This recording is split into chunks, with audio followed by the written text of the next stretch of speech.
Eyes Wide Shut was painted in 2001 by Cecily Brown, and it is a stunning embodiment of her erotically charged figural abstraction. Brown is best known for her ability to transform paint into flesh and seductively embed the human form in a frenzy of paint on canvas. Here, we see Brown really wrestling her subject free from the convention of figurative and abstract painting.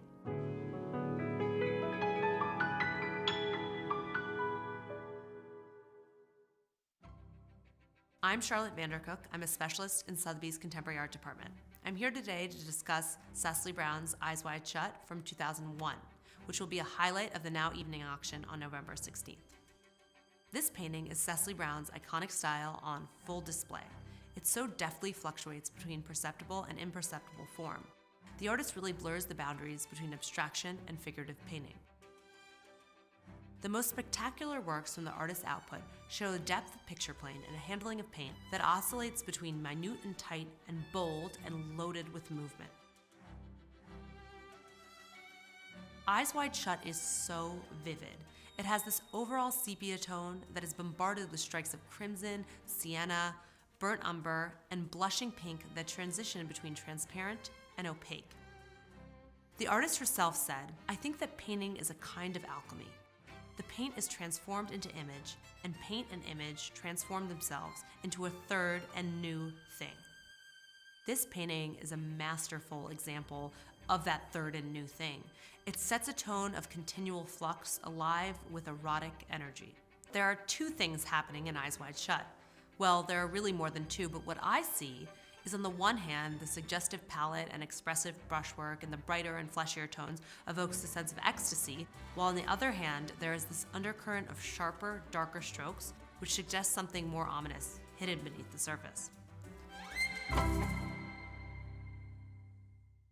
The title, Eyes Wide Shut, comes from a novella turned into a 1999 Stanley Kubrick film, which was actually Kubrick's last film.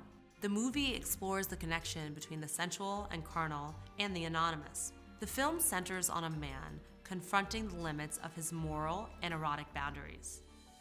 Kubrick deliberately obscures the division between dream and reality through meandering narrative and washes of colored light. The title's reference to paradoxical sight, to the refusal to acknowledge what is directly in plain view, sets up Eyes Wide Shut as a blurring together of subjective experience and the physical real world. In Eyes Wide Shut, Brown gets rid of strict narrative and structure, but still achieves incredible visual and thematic fluidity. The artist graduated from Slade School of Fine Art in London in the early 90s, which also coincided with the rise of the YBAs, or Young British Artists. Brown wasn't conceptually focused, though, or ironic in that same way. She did embrace pop culture, as many of her most important works draw from the titles of films, but she didn't embrace celebrity culture in the same way that many of the YBAs did.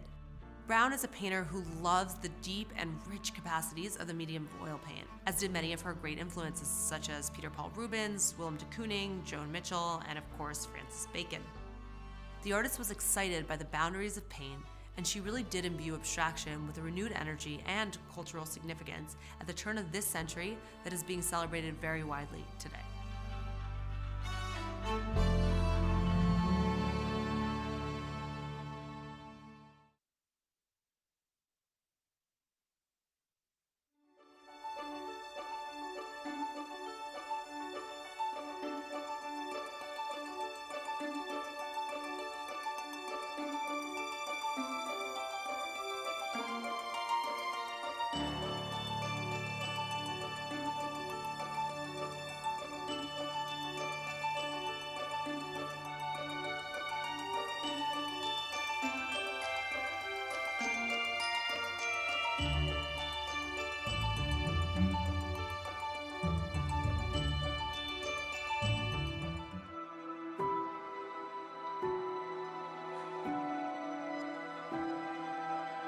The question posed by this painting is, what does it mean for their relationship that Bacon chose to depict Freud in this fashion?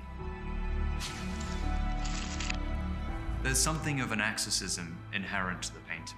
He's coming to terms with his friendship with this rival. Perhaps more than anything, the painting is this mark of true respect.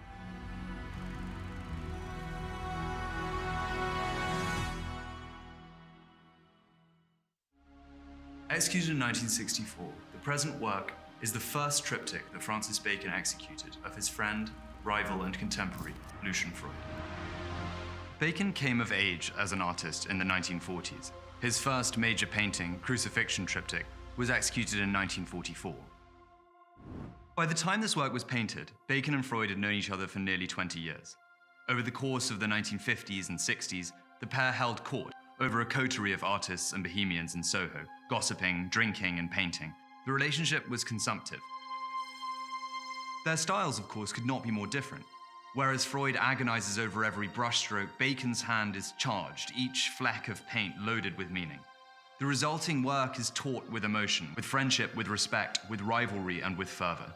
The painting immortalizes this pivotal relationship between two of the great painters of the post-war era.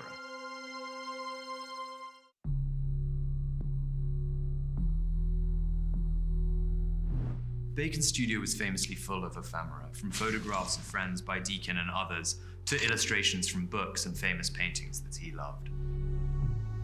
It is as though the violence that is committed to Freud's visage here was committed in advance on the materials that inspired. The present work dates from the apex of Bacon's career. He's moved out of the more somber-hued paintings of the 1950s, and he started to use these far more high-keyed colors that we see in the present work.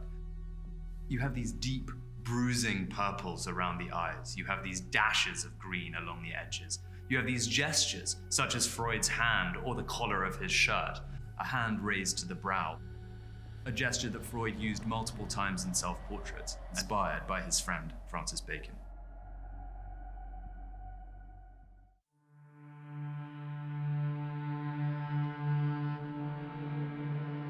There is such differentiation between the three panels. On the right-hand side, we see a face emerging from a sea of red, the body almost transmuted into the canvas ground.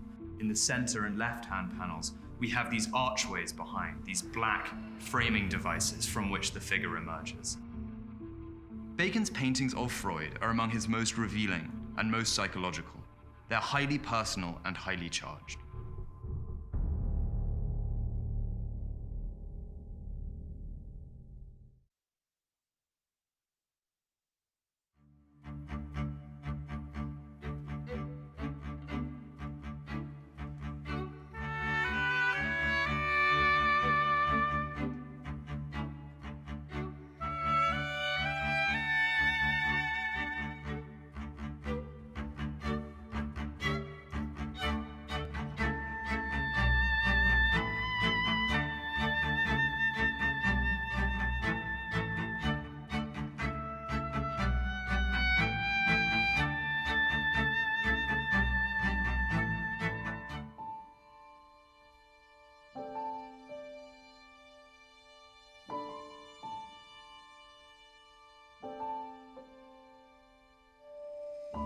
Willem de Kooning is unquestionably one of the most important artists of the 20th century. His artistic evolution and experimentation helped define the abstract expressionist movement. This season, Sotheby's is deeply honored to present three masterworks by Willem de Kooning that come to us from the de Kooning family collection.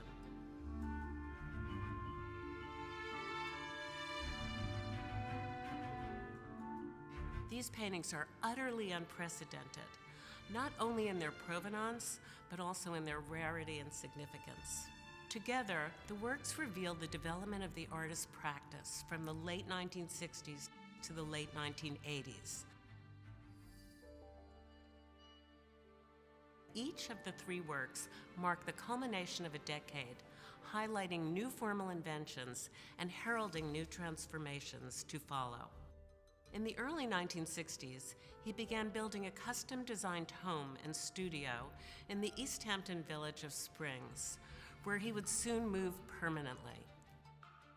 This change of environment inspired experimentation and new directions in his work. The earliest painting of the group, Montauk II, is one of 5 Montauk paintings executed in 1969, 2 of which are in important museum collections. It is among the very best of the series in its color, composition, and painterly dynamism. Here, the artist is already addressing his goals for the next decade, where the landscape becomes the main inspiration for his abstraction, in combination with the figuration that he explored so viscerally from the mid-1960s. Untitled, circa 1979, one of de Kooning's singular masterpieces, is only one of a handful of canvases created during the years 1978 to 80. Using unorthodox methods of applying and moving paint with spatulas and knives, the interwoven planes of banded impasto define the composition through motion, energy, and action. In its richly worked surface and palette, Untitled immediately recalls the late water lilies of Claude Monet, and in particular, the Impressionist master's depiction of water mirroring the changing atmosphere of the sky. In fact, the picture was affectionately referred to as the Monet by the artist's daughter and her children, a reference also noted by John Elderfield in his catalog for the 2011 de Kooning retrospective at the Museum of Modern Art. The Hat Upstairs from 1987 is being unveiled to the public for the very first time after remaining in the de Kooning family collection for over 3 decades. This joyous painting beautifully embodies the vibrancy, lyrical abstraction, and deft painterly intention of de Kooning's final decade. The harmonious ribbons of sherbet-like hues dance across the surface, contrasting beautifully with the crisp white space of the canvas. 1987 was an especially productive and successful year for the artist, in which each work has a vivacity like no other.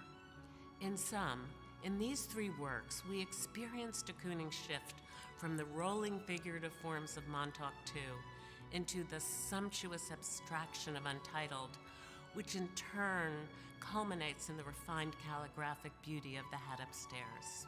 It's so rare to have 3 works from 3 of the great decades of his career coming from such distinguished provenance.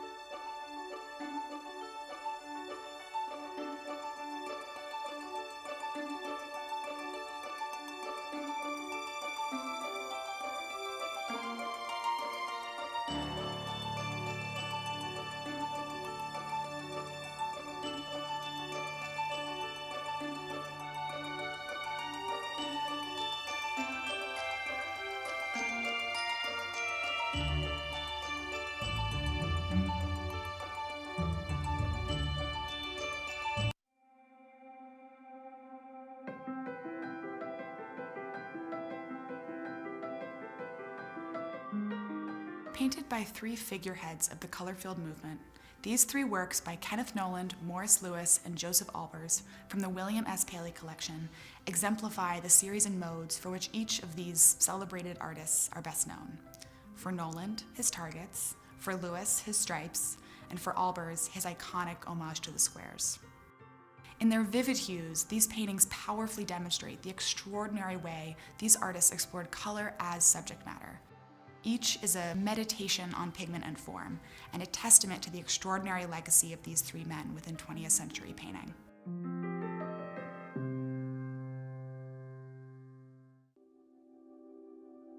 Hi, I'm Kelsey Leonard, and I'm the head of the Contemporary Evening Sale at Sotheby's, New York.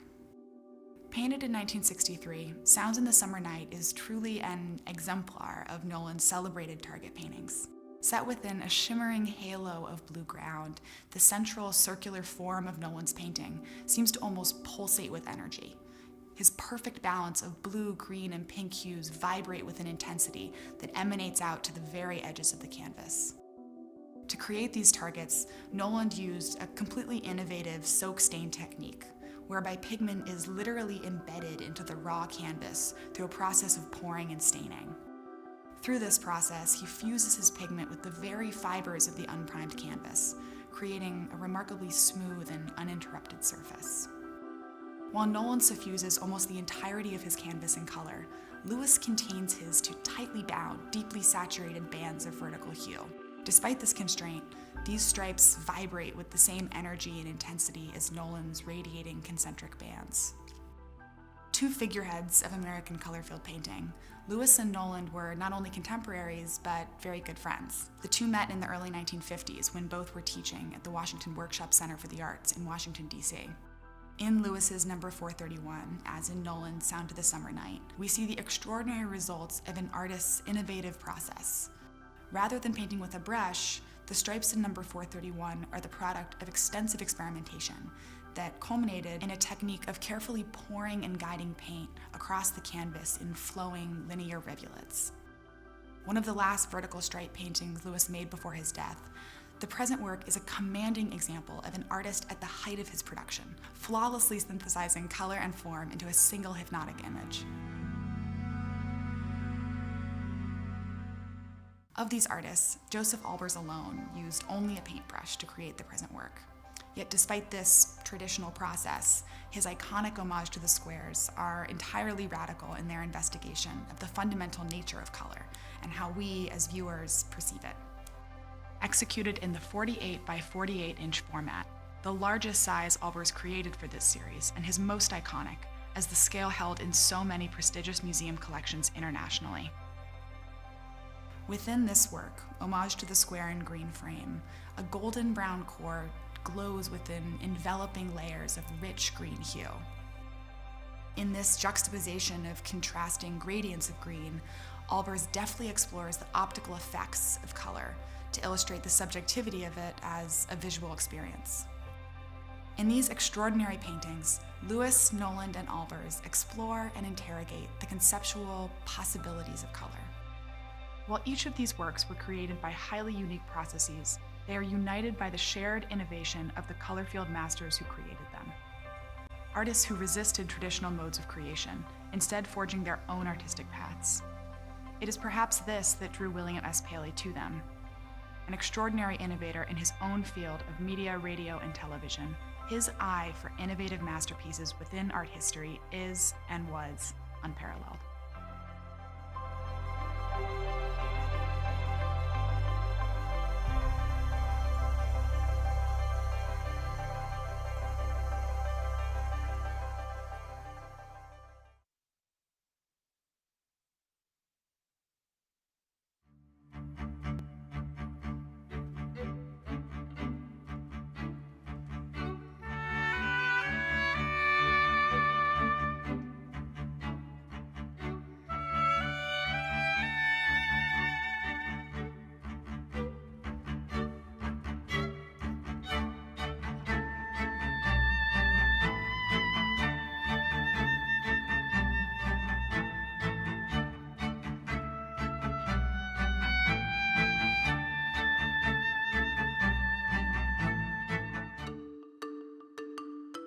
They both loved research, they loved culture, and they respected each other's opinion. I think when I look back on it, their greatest journey together was their collection.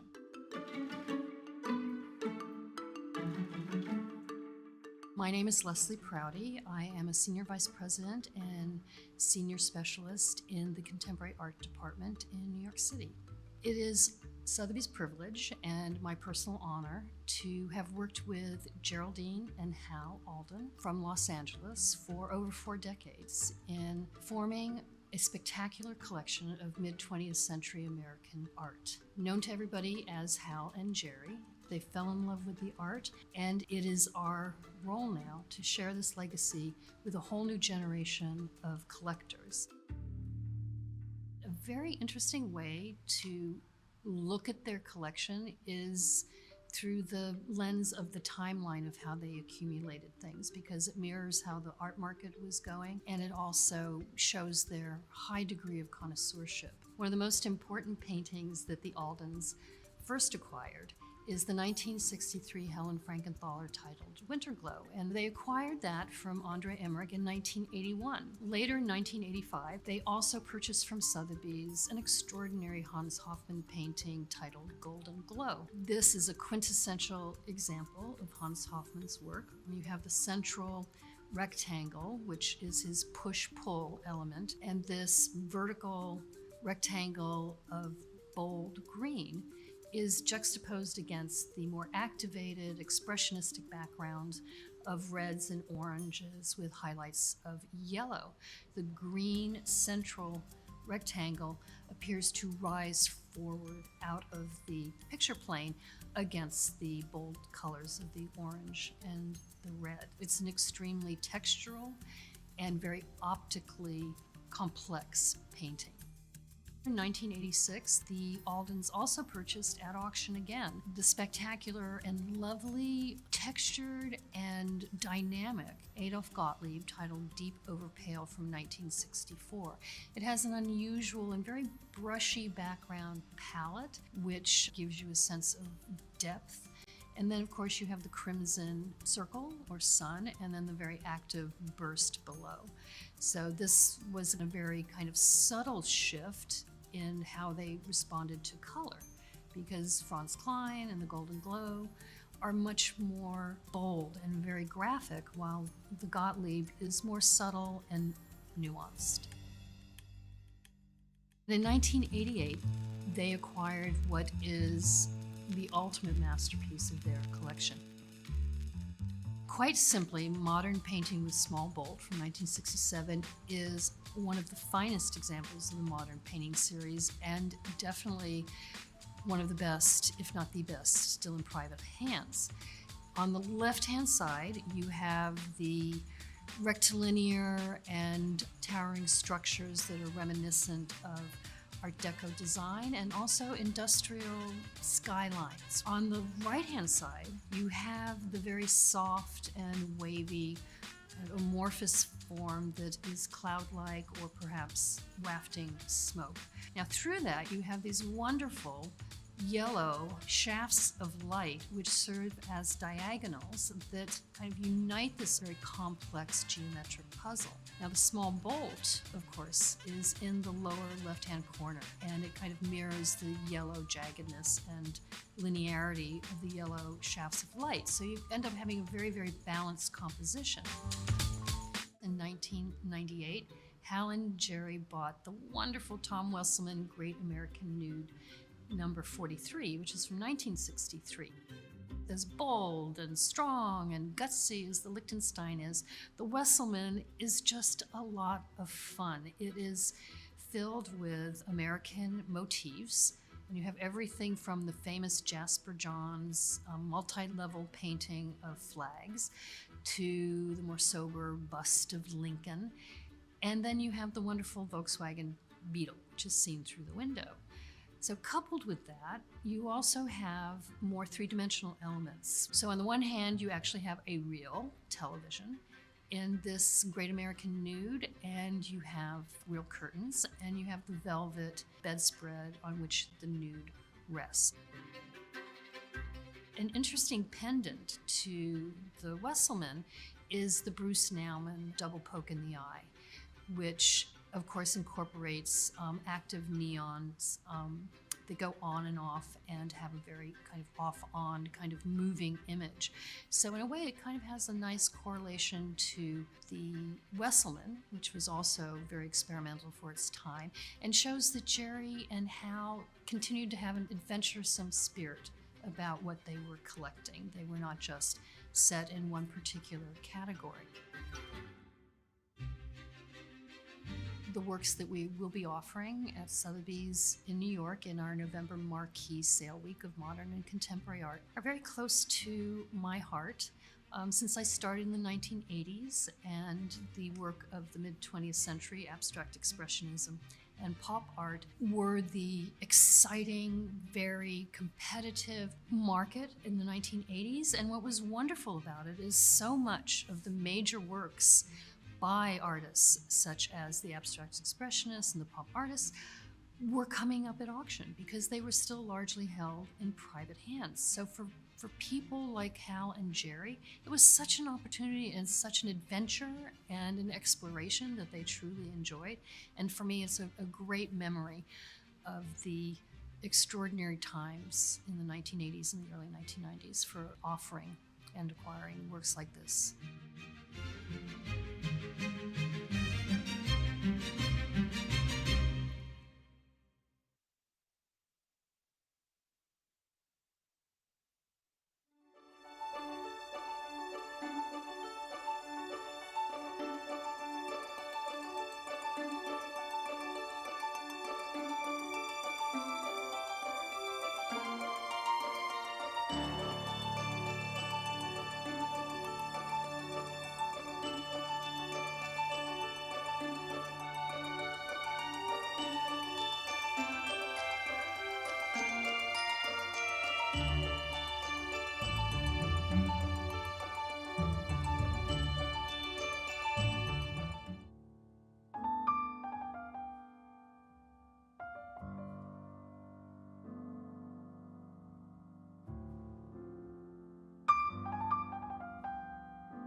Good evening and a very warm welcome to Sotheby's, New York.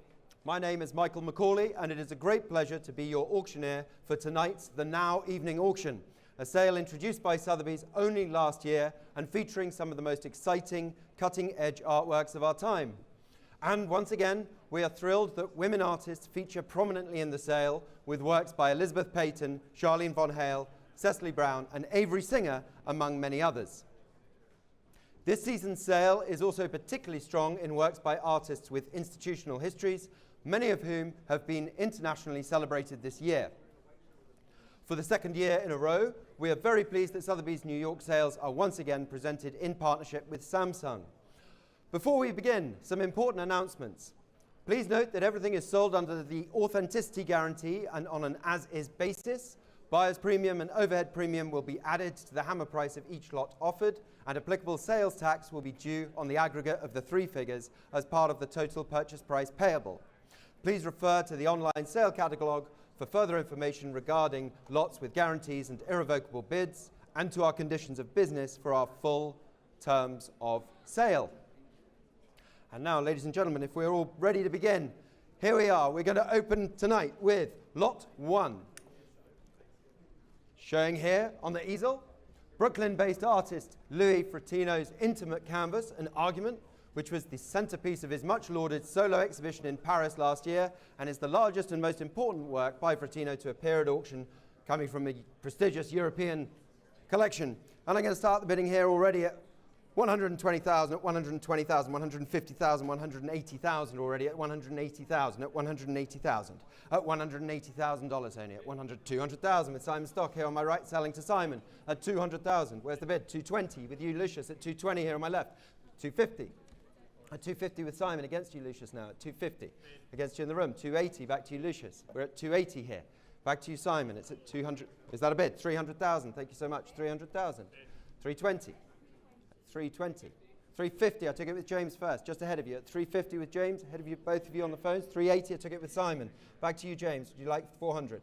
It's at 380,000. Took it just here. 400 with Lucius, ahead of you both. At $400,000 here. 420, back to you, Simon. 420. At 420,000 with you, Simon. 450. Over to you, Lucius, at 450. Simon, what are we going on at? $450,000. 480, back to you, Simon. Simon Stock here, on my right. 500,000. Thank you, Lucius, at 500. 550 would be next, please, Simon. Quite sure. It's at $500,000, still here on my left with Lucius Elliott, head of the Now sale, leading from the front at $500,000 on lot 1 here. 500,000, James, we're going on at $500,000, it's here. At $500,000, ahead of you all in the room at 520, sorry, sir. Thank you very much indeed, at 520. 520 seated, gentlemen seated, at the front of the room at $520,000. 550, back to you, Lucius, at 550.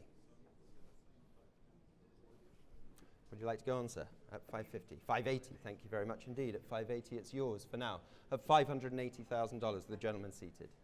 580,000 against the rest of you in the room, and online at 580,000. James, are we going on? Fair warning. Gentleman's patiently waiting here at $580,000. Ahead of you, Lucius. Ahead of you, James, then. Fair warning. At $580,000. Last chance. Selling then to you, sir, for $580,000. That is the bid at $580,000. Thank you, Barmy. Your paddle says 2229. Thank you very much indeed. Congratulations to you. That brings us then to lot 2. Salman Tor's sensational canvas, Four Friends, an absolutely pivotal work in his career. This appeared as a critical highlight and the banner image of his widely acclaimed solo exhibition that opened in 2020 at the Whitney. Here it is showing on the easel. Remarkable painting. I'm opening here at only $220, $250, $280,000 at $280. Who's going to say 300? 300 with Hugo first. Who's saying 320? 320 in the room. Yes, sir. Thank you. It's yours at 320. 350. Back to you, Hugo. 350. 380. Took it there. 400. Thank you, sir. 400. Gentlemen in the room at 400 then. 420. Back to you, Hugo. 450. Yes, sir. At 450 ahead of you online. Gentlemen seated at 450 ahead of you all. Who'll say 480. Back to you, Hugo. 500. Thank you very much. At 500, it's yours for now. At $500,000. Gentlemen seated in the room. At 500, ahead of you both. At 500,000, still with you, sir. At $500,000. At 500,000. Hugo, 550. I took it just ahead of you all. At 550. At 550. With Hugo Cobb. 600. I took it with Jackie Wachter ahead of the rest of you. At $600,000 with Jackie. Ahead of you, Simon. Hugo, you're coming back at 650. At $600,000 with Jackie Wachter on my right. 650 with Julian Dawes in a new place. Jackie, will you say 700? It's at 650 with Julian. That's $650,000 here with Julian Dawes. Ahead of you, Jackie. Ahead of you, Simon. Ahead of you, Hugo. Ahead of you in the room at $650,000. In a new place with you, Fergus Duff at $700,000. It's yours. Jackie, would you like 750? 750 over to you, Wendy. At 750 now. $750,000. 800. Thank you, Fergus. It's yours at 800. At $800,000. Back to you, Wendy. Would you like 850? At $800,000. Not yours for now. I heard it here first at 850. It's here with Julian Dawes.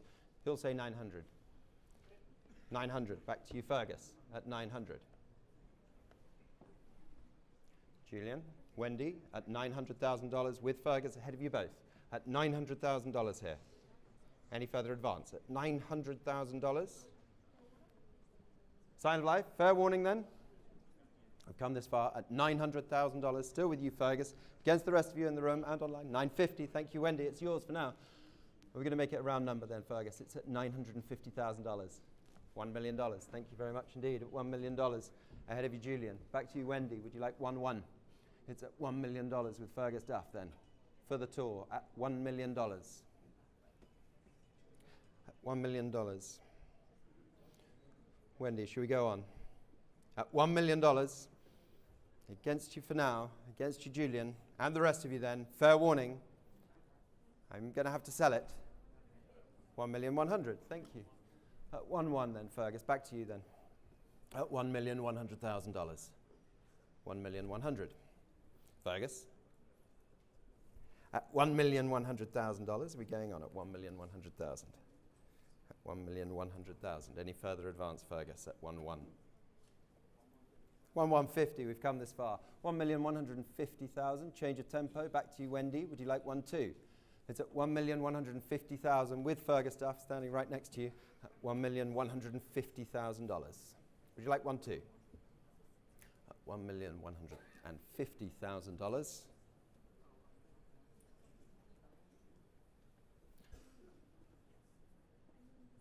Are we going on? Wendy? Fair warning then, I am going to sell it to Fergus. Last chance. At 1 million. Are we bidding? At 1 million. Yes, 1,200,000. Thank you very much. Back to you, Fergus. At $1,200,000 with Wendy. Ahead of you then. Would you like 1,250,000? It's with you at 1,250,000 then. Wendy, would you like 1-3?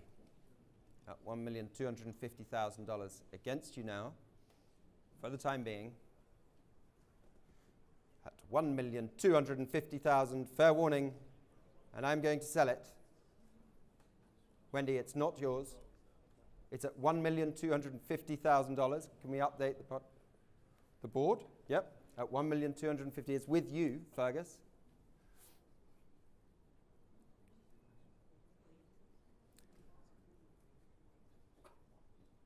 Wendy, are we going on? Fair warning then. It is lot 2. And I'm selling then. Last chance, Wendy. Out. for $1,250,000. Thank you very much indeed. Congratulations, Fergus. And that is, of course, an artist auction record. Thank you and congratulations to them. And that brings us up next to lot 3, a stunning example of ethereal portraiture by Julian Wen, showing here on the easel, which was included in both his recent major shows in Cincinnati and New York, of course. I have some interest here, so I can start already at $50,000, $60,000, $70,000, $80,000 selling here in the book. $150,000. $200,000. Thank you. At $200,000. 220, I took it here. Who'd like 250? 250 with you, sir. 250. He'll say 280. 280, I took it with Jen first. Sir, would you like 300? It's a 280. 300, it's back to you, Lucius. 320, over to you, Jen, at 320. 350. At 350 already. At $350,000. Ahead of the rest of you then, at $350,000. Ashkan, are you up? At $350,000. At $350,000, any further advance against 350? Tom, are you coming in at $350,000? At $350,000. At $350,000, are we going on? Any further advance then? It's against the rest of you. Against you on my rights. With you, Lucius, then. Fair warning, and I'm selling it. Last chance for $350,000. Is that a bid, Cully? Sold. Congratulations. 237. Paddle 237. Congratulations. We now turn to lot 4, the exquisite 2003 portrait Nick with his eyes shut by Elizabeth Peyton of her friend and fellow artist Nick Ralph, other depictions of whom by Peyton are held in MoMA. And I'm going to start the bidding here, showing here on the easel, beautiful painting at $850,000, at $850,000, at $900,000 now, at $900,000, $950,000 now, at $950,000, at $950,000, at $900, $1 million. Where's the bid? At $1 million. Thank you, sir. I see it now. At $1 million. It's with you. At $1 million. At $1 million. Gentlemen seated ahead of the rest of you against you, barmaid. At $1 million. At $1 million. And selling, of course, the gentleman in the room. At $1 million. Against the rest of you on the phones. At $1 million. At $1 million. $1,100,000. Thank you, barmaid. At $1,100,000. It's over to you.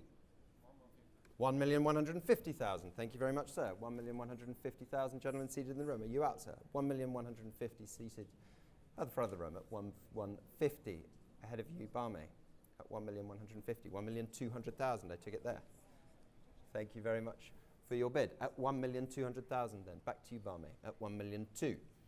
At $1,200,000. Any further advance? It's with you, barmaid. At $1,200,000. At $1,200,000. Against the rest of you on the phones. At $1,200,000. Fergus. $1,250,000. Over to you, Fergus. At $1,250,000. At $1,250,000 with Fergus Duff. Ahead of you all in the room. Ahead of you, barmaid. $1,300,000. At $1,300,000. $1,350,000 in a new place with Gregoire at $1,350,000. With Gregoire ahead of you, Fergus. Ahead of you, barmaid. At $1,350,000. $1,500,000. Thank you very much. Fergus Duff at $1,500,000. Like your style at $1,500,000. Over to you, Fergus. $1,600,000. At $1,600,000 against you. Here on my left, with barmaid Fiero March. In the telephone banks, Fergus. Not yours for now. $1,600,000. 1,700,000. $1,700,000 now, barmaid. Would you like 1,800,000 at $1,700,000? Here with Fergus at $1,700,000.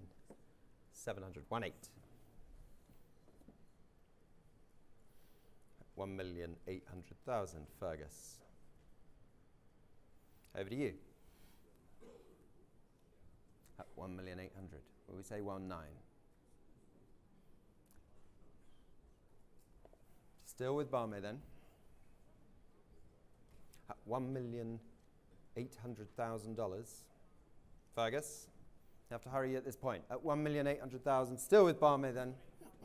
1,850,000. Yes, thank you so much. At $1,850,000, barmaid. 1,900,000. 1,900,000. on 950. Barmaid. $2 million. Do you want to try your previous tactic, Fergus? At $2 million, it's not yours for now. For now. It's with Barmaid. It's at $2 million. We're going on. At $2 million. Not yours for now, Fergus. I'm going to have to say fair warning then. At $2 million, still here on my left with Barmaid. Fair warning. Last chance. And I'm selling. Thank you very much indeed to you, Barmaid, for $2 million. Sold. Thank you very much indeed. That's paddle 258. Congratulations to them.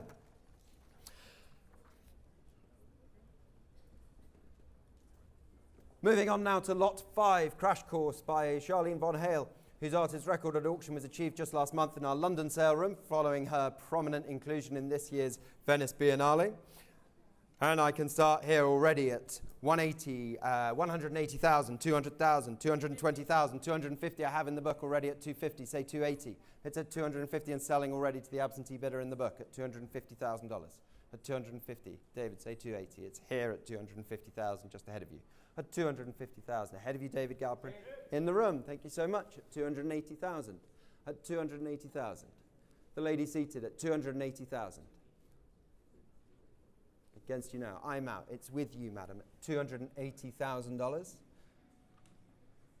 At 280,000. And indeed against the online bidders at 280,000. Still with the lady seated. Not yours for now, David. Against the rest of you then. Against the rest of you on the phones at $280,000. Are we all through? Fair warning then. And I'm selling it. Last chance for $280,000. Sold. Congratulations. That goes to 2200. Thank you very much indeed. And then that moves us on then, of course, to Lot 6, hailing from 2017 and an important European collection. This is the largest of Jacqueline Humphreys' emoticon paintings ever to appear at auction. It's sold as viewed. And I am going to start the bidding here at only $220,000, $250,000, $280,000 only at $300,000 and selling here. Yes, sir, 320 on the aisle, 350 is back here at 350 with Charlotte Vandercook at 350. Would you like 380? 380, thank you, sir. At 380, it's yours for now. At 380. Charlotte, over to you. Will you say 400? It's at 380. Still with you, sir. Sitting on the aisle at 380,000. In a new place with James Sevier at 400. I took it there. Is that 420? 420 with you, David.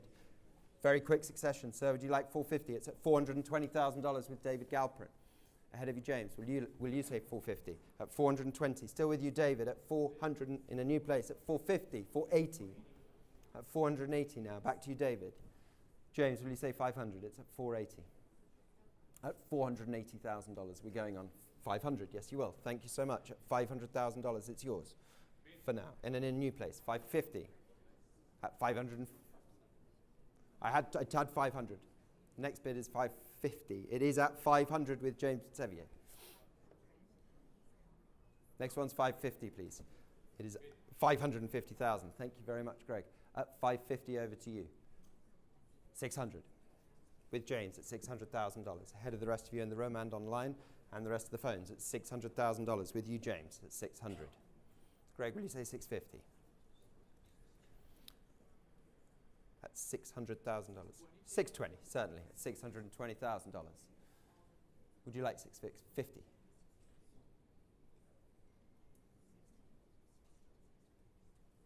At $620,000 with Gregoire Billot to your left at 620. Ooh, we're quite early in the evening. I'll take it once at $630,000. At $630,000, James. It's nice working with you in London. At $630,000. Back to you, Greg. At 630. Are we going on at $630,000 with James Sevier? 640. At 640, James. Is that it? At $640,000 now. Bid. In a new place. Where's the bid? At 650. Aisle. Thank you, sir. Come back. Will you say 650, sir? 650, it's with you. Thank you so much. At 650, back on increment. 680 would be next, please. There's still three bidders here at $650,000. Gentleman on the aisle at 650,000. At 650. Alex, you're coming in at 650. Will you say 680? Fair warning then to the gentleman here, seated on the aisle at 650, 680 would be next. 675, this is close enough. At 675, sir, would you say 700? It's at $675,000 here on the phone. Not yours for now, sir. At $675,000 is bid here on my right with James Sevier. Alex, you coming in? It's at 675. Sir, would you like 700? It's at $675,000 then, and I'm going to sell it to you, James. Not yours, Alex. Not yours, sir. Last chance, and selling to you for 675. Alex, 1,000.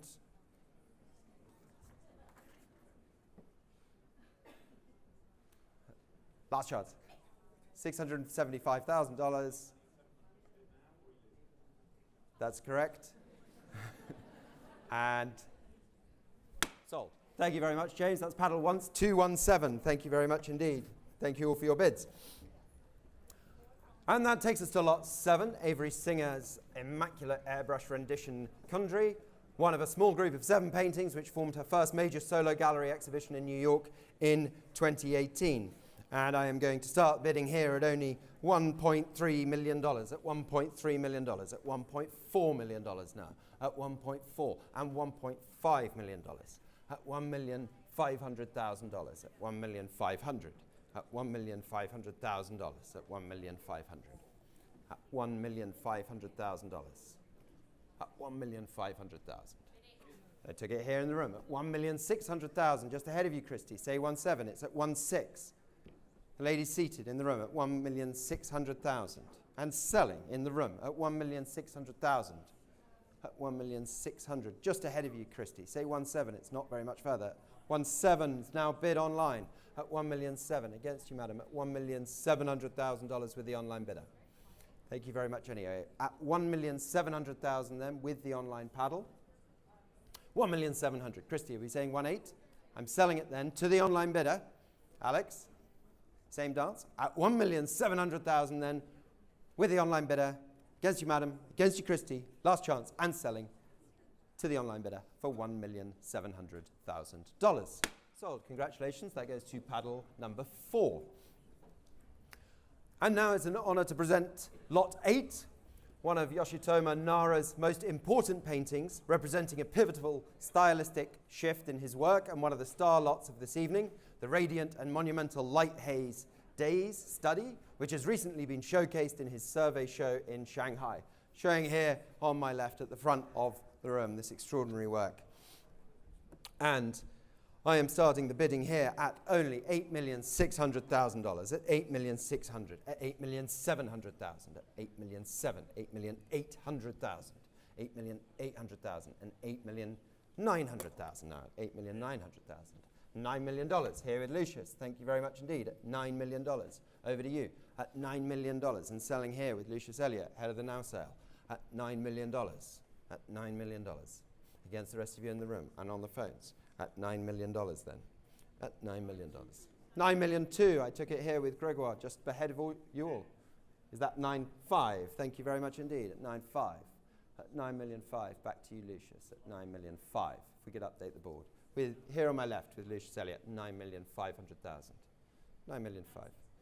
9.6. Thank you very much, Wendy. At 9,600,000. Over to you with Wendy Lynn then at 9,600,000. 9.8. Back to you, Gregoire. Thank you. At 9,800,000. It's yours. Ahead of you now, Wendy. At 9.8. Will you say 10? It's at 9,800,000. With Gregoire, 9,000,008. At 9,800,000. Who are we going up? At 9,000,008. Lucius? 9.9. Thank you very much. $10 million. Thank you, Gregoire. No hesitation at all. At $10 million here with Gregoire. Wendy, would you like to try 10.2? It's at $10 million here with Greg. At $10 million. Any further advance against $10 million here? At $10 million. At $10 million. 10. 1. Yep. 10,100,000. Thank you very much. At 10,100,000. Thank you, Greg. At 10,100,000, then it is with Wendy against the rest of you in the room, against you, Lucius. At 10,100,000. Still with you, Wendy, then. At $10,100,000. fair warning, and I'm selling it to you then, Wendy, for $10,100,000. Sold. Congratulations. That goes to paddle 235. Maybe should. And that brings us on to lot 9, Nicholas Party's towering landscape from 2016, measuring nearly 9 feet in height. It's the largest painting by the artist to ever appear at auction. And I'm going to start here already at $1,600,000, $1,700,000, $1,800,000 only, at $1,800,000, $1,009,000 here on my left with Shay at $1,900,000. It's with you, and selling at $1,900,000. Here with Shay's telephone bidder at $1,900,000. Against the rest of you in the room and on the phones. James, David, are you coming in at $1,900,000? Here on my left with Shay Lamb at $1,900,000. Against the rest of you in the room, fair warning then, and I'm selling, Jackie, at $1,900,000. Are we going on? At $1,900,000. It's not yours for now. Showing here on the easel. Between us at $1,900,000. Quite sure. James, at $1,900,000 then. Fair warning. Last chance. I'm selling to you, Shay, for $1,900,000. So, congratulations. That goes to paddle 301.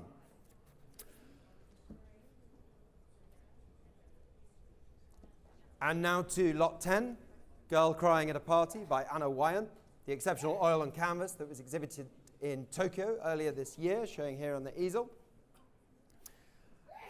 And bless you. And I am going to start here at $180,000, $200,000, $220,000, at $220,000 only, at $220,000, at $220,000. Any further advance? He'll say $250,000. It's at $250,000 with Max Moore. Thank you, Max. At $250,000, it's over to you. And selling with Max then at $250,000. At $250,000. Is that $280,000? Yes. Thank you, Carly. At $280,000, $300,000. Back to you, Max. I see you. At $300,000 with Max. Will you say $320,000? That's next. At $300,000 with Max right directly behind you. $320,000 is bid online now. Ahead of you both. $350,000, back to you, Max, at $350,000 then. At $350,000, back to Max's bidder. At $350,000, Carly, we're going on. Not yours for now online. Still with Max Moore at $350,000. Ahead of you, Carly, ahead of the online bidder at $350,000. $360,000, okay. At $360,000, I will take $380,000, $370,000. Okay, if we could change the increments online. At $370,000, back to you, Max, at $370,000. Carly, will you say $380,000? At $370,000, not yours for now. Still with Max and ahead of the online bidder at $370,000. Yes, no? For the wine, showing here on my right, on the easel, at $370,000. $380,000, where did it come from? At I heard it. Oh, thank you very much indeed. At $380,000 with Melissa. $400,000, thank you, Max. Straight away at $400,000. Melissa, will you say $420,000?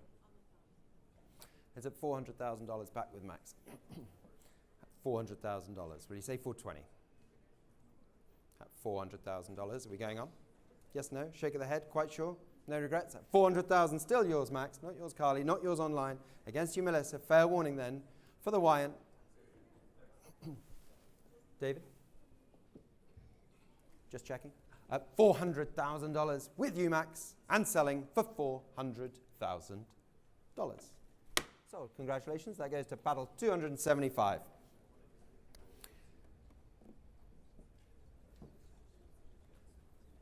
Which brings us, of course, to lot 11, Cecily Brown's spectacular 2001 Eyes Wide Shut, nominally inspired by Stanley Kubrick's legendary movie, and an exceptional example of her acclaimed abstract practice, sold as viewed. And I'm going to start the bidding here at $3,200,000, at $3,200,000, at $3,200,000, $3,300,000 now, at $3,300,000, $3,400,000, at $3,400,000, $3,400,000, $3,500,000, at $3,500,000, $3,600,000 with you, Jackie, at $3,600,000, with you, Jackie, at $3,600,000, at $3,700,000, with Jen at $3,700,000. Against you now, Jackie. Will you say $3,800,000? At $3,700,000 behind you. At $3,700,000 with Jen Hua at $3,700,000. At $3,700,000. At $3,700,000. Still with you, Jen. At $3,700,000 then. And the rest of you, fair warning, and I will sell it to Cecily for $3,700,000. So, congratulations, Jen. Your paddle, please. Paddle 228. Thank you very much indeed. Moving on now to lot 12, we have the extremely early example of Albert Erland's acclaimed computer paintings, initiated in 1992, shortly after he acquired his first laptop. And I'm going to start here at only 900,000, 950,000, $1 million, at $1 million only, at 1 million, 1 million and 50, at 1 million 50, at 1 million 50, 1,100,000 only, at 1,100,000, at 1 million 1, at 1 million, 1 million 2, thank you sir, at 1 million 2, I see you, at 1 million 2, and selling.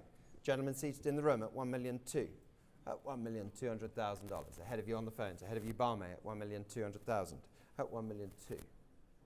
Gentlemen seated at 1 million 2. $1,200,000 then against the rest of you. 1,250. Would you like 1,3? So at 1,250,000 with James Sevier on the telephone. 1,300,000. Thank you, sir. At 1,300,000 seated. James. 1,3. At $1,300,000. Any further advance for the Erland computer painting at 1,300,000. That hand's gone out again, Alex. At 1,300,000. 1,000,003. Can we make it 50? Alex looks threatening behind you. At 1,300,000. 1,350. I think we can go to 50s. At 1,300,000. Still with the gentleman seated at 1,300,000. Will you say 1,350? At 1,325,000. Will you say 150? 1,325,000. 1,350,000. Is that it, James? 1,350,000. Thank you. Alex? 1,350,000 then. Gentlemen seated. Against the rest of you.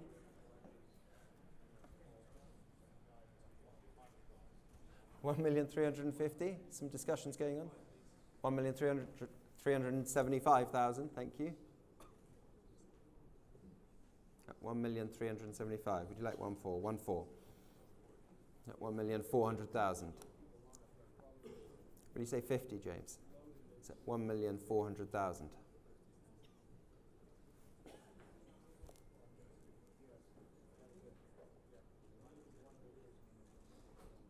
$1,400,000. At 1,400,000. Are we all through then? Fair warning against the both of you.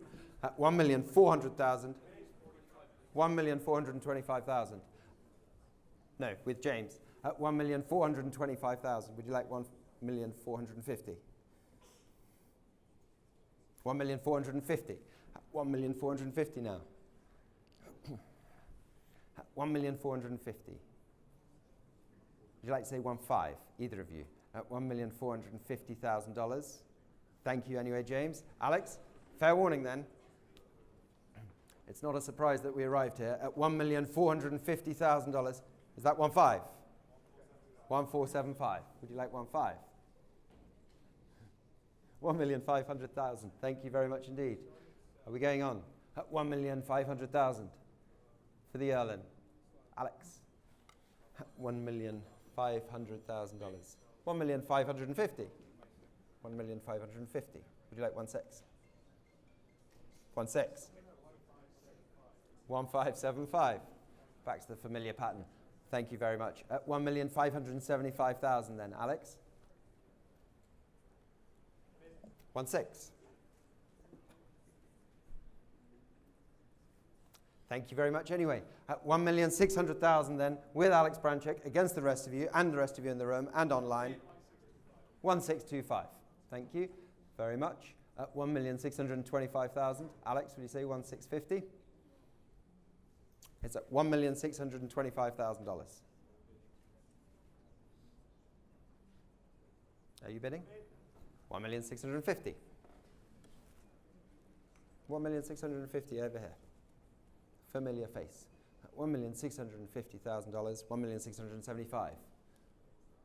And Alex. Are you saying 1.7?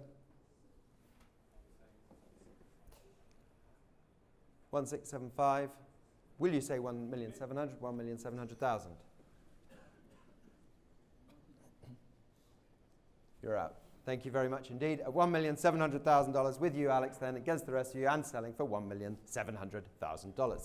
Thank you. And that's paddle 285. Thank you very much indeed. Thank you, sir.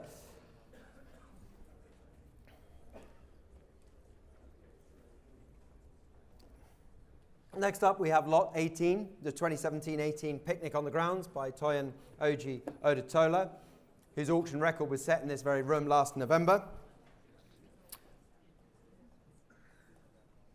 And I'm going to start here at 480,000, 500,000, 550,000, only at 550, 600,000 with Tom Edison, and selling here on my left at 600,000, at $600,000 only, at 600,000, ahead of the rest of you then. Are we selling at $600,000? It's not yours, Hugo. At 650 is bid online. Will you say 700, Tom? At 650,000, it's not yours for now. At 700,000, thank you. At 700,000, it is now. Online, are you coming back? It's 750. Yes, you are. Thank you. It's online then at 750,000. Tom, will you say 800? At 750 with the online bidder. At 750,000. Against you all in the room, at 750,000. At 750,000. Would you like 800? At 750,000 then with the online paddle number 16. At 750,000 against the rest of you on this side and in the room. Fair warning then. And I'm selling it to the online bidder. Last chance for $750,000.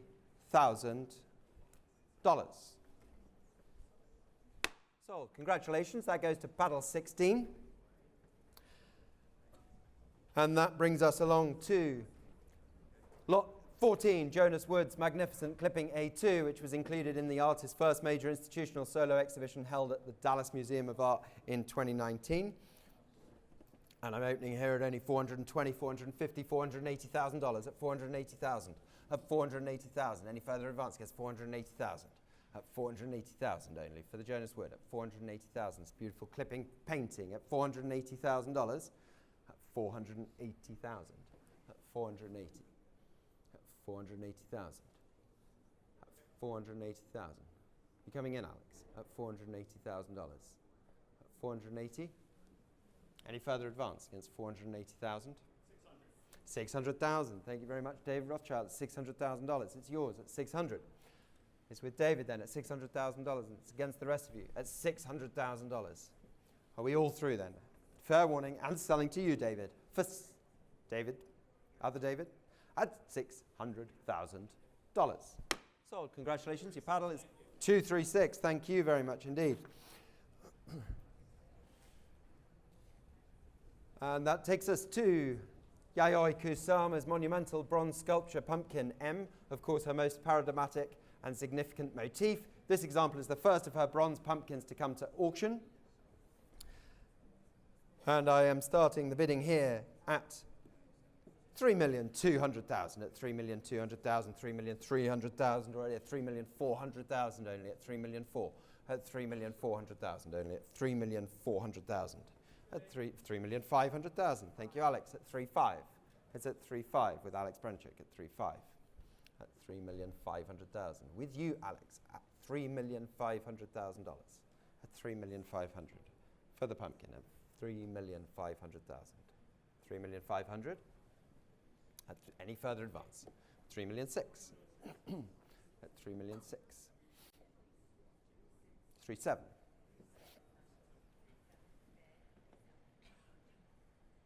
3.7.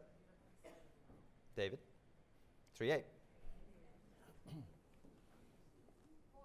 $4 million with Vera ahead of you both at $4 million. Would you like 4.2? 4,000,001. With David at 4.1. Will you say 4.2? 4.2 in a new place with Jackie ahead of you all at 4,000,002. 4.3 with Alex.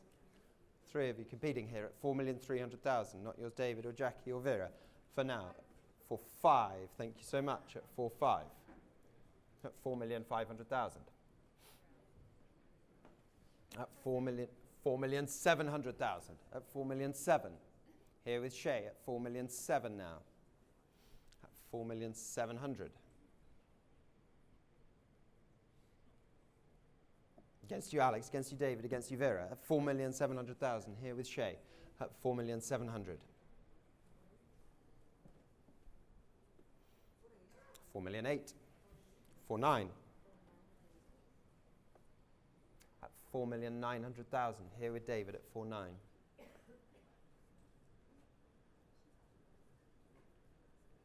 Vera, should we say 5? At 4,900,000. In a new place at $5 million. Thank you, Jen. 5-1? 5-1. Straight away with David at 5,000,001. Jen, would you like 5-2? $5,100,000 here with David Galperin at 5-1. He'll say 5-2. 5-2. Vera will. At 5-2. He'll say 5-3. Back to Vera then at 5,200,000. Not yours, David. Not yours, Jen. Against you, Alex. Against you, Shay. At $5,200,000. Any further advance? At $5,200,000 then. Fair warning.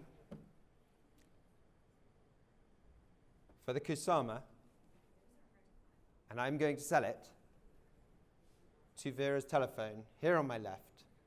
Last chance, Jen. Last chance, David. At 5 million.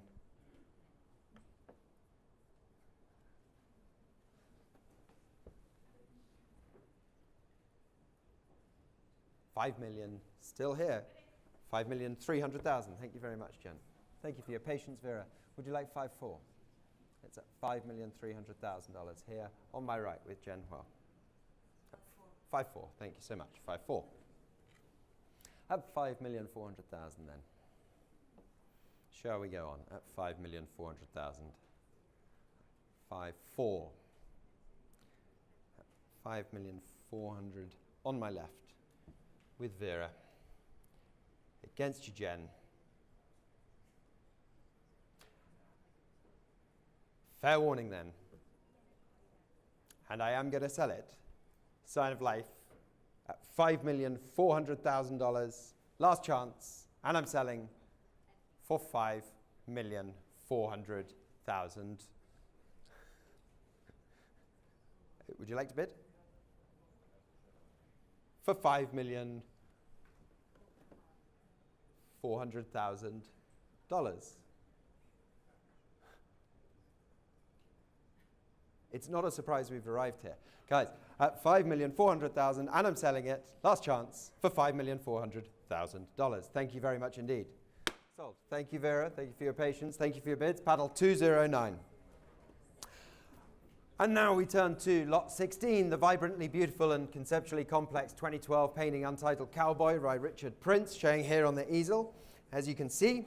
And I'm starting here already at $950,000, $1 million, at $1 million, $1,100,000, $1,200,000. Thank you, Elizabeth Webb, at $1,200,000. Here on my right, at $1,200,000, at $1,200,000.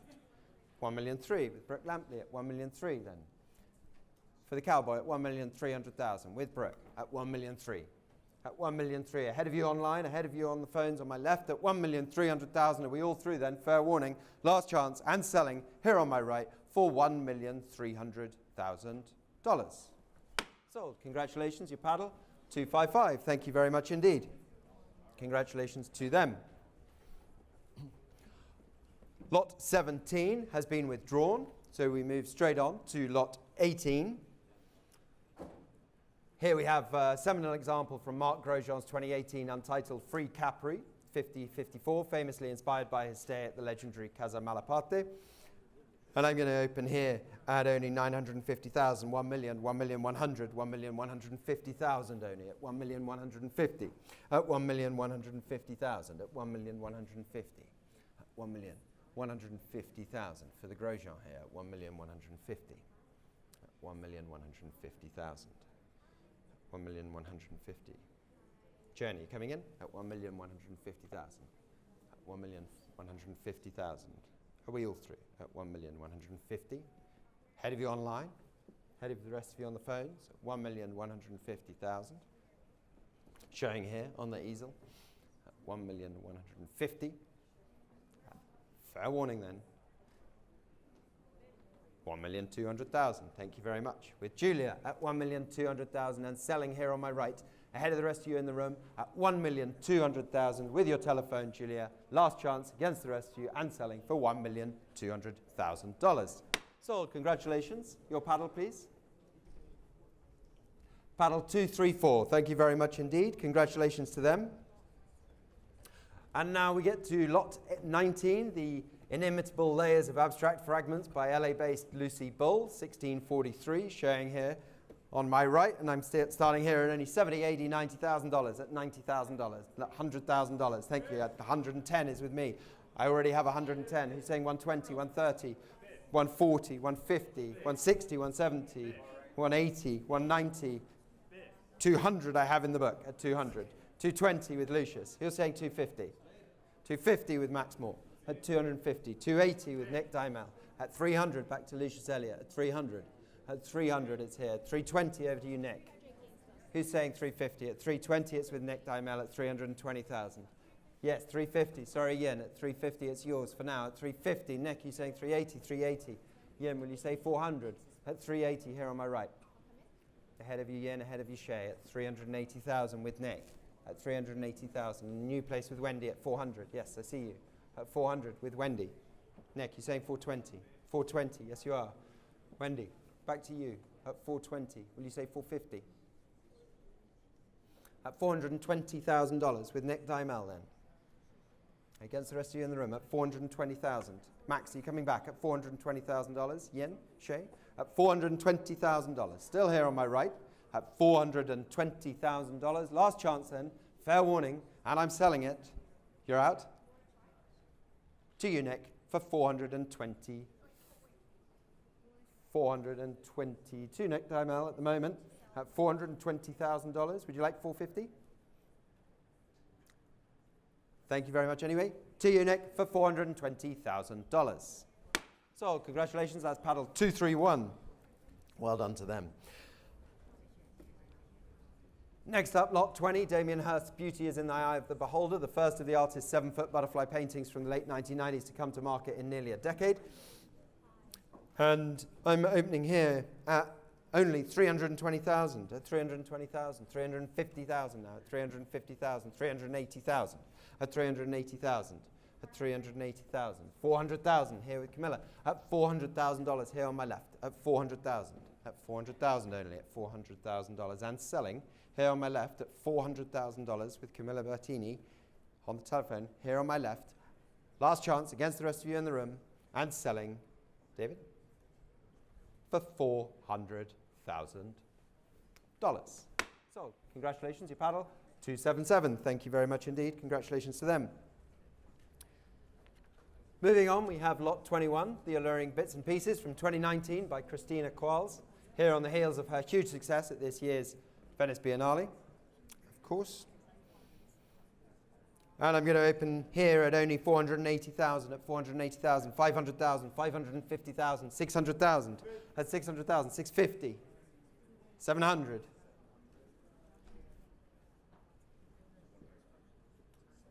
700,000. We're all through. One and done. At $700,000. Not yours, Tom. $700,000. With you, Dee. In a new place with David Rothschild. 750. Who'll say 800? 800,000. Thank you, Wendy. Back to you. At $800,000. David, will you say 850? At $800,000. Not yours for now. At $800,000. At 800,000, David. Looking to you. 850. Thank you so much. At 850, it's yours for now. Wendy, would you say 900? Thank you. It's yours for now at $900,000. At 900,000. Tommy, you just biding your time? At $900,000. All here on my right. At $900,000. David, 950. $1 million. At $1 million. Back to you, David Rothschild. At $1 million. Would you like 1-1? At $1 million. 1,100,000. 1,200,000. At 1,200,000 against you now, David. At 1,200,000. How are we going on? At 1,200,000.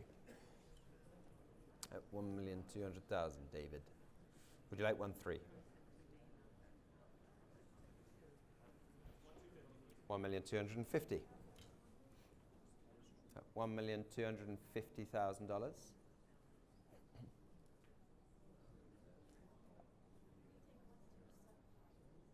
I will take 1,275,000. Thank you very much indeed. At 1,275,000, back to you, David. What do you say, 1-3?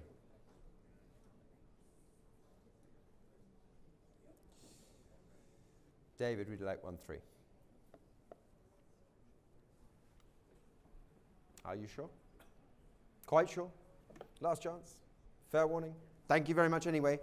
With you, Wendy, then at $1,275,000 against the rest of you, Hugo, Tom, and selling for $1,275,000. Sold. Paddle 216. Thank you very much indeed. Congratulations to them. And this brings us to lot 22, Carol Bowe's dressing room, which was a centerpiece of her highly acclaimed pavilion at the 2017 Venice Biennale. It marks the first major sculpture by the artist to come to auction. And I'm going to kick it off here at $320,000, $350,000, $380,000, only at $300,000, $400,000. Selling here at $400,000. Where's the bid at $400,000? There's a bid there at $420,000. At $450,000. Thank you, sir. $450,000. I took it here at $450,000. Who's going to say $480,000? At $450,000 with you, sir, seated. At $450,000. $450,000. Who's saying $480,000? $480,000. I took it there with Tatiana first. $500,000. Back to you. Is that $550,000? $550,000. $600,000. That's $600,000. With Brooke Lampley then. Ahead of you, Tatiana. Ahead of you, Lulu. Ahead of you, sir. At $600,000. Still with you, Brooke. Start as you mean to go on. At $600,000. It's yours. At $600,000. $625,000. David Rothschild. At $625,000. It's my pleasure. At $625,000 with you, David, then. Not yours, Brooke. Not yours, Tatiana. Not yours, Lulu. Not yours, sir. At $625,000 will be all through then. Fair warning. Last chance. And I'm selling to you, David, this time for $625,000. Sold. Thank you, David. Your paddle, please. 271. Thank you very much. Congratulations to them.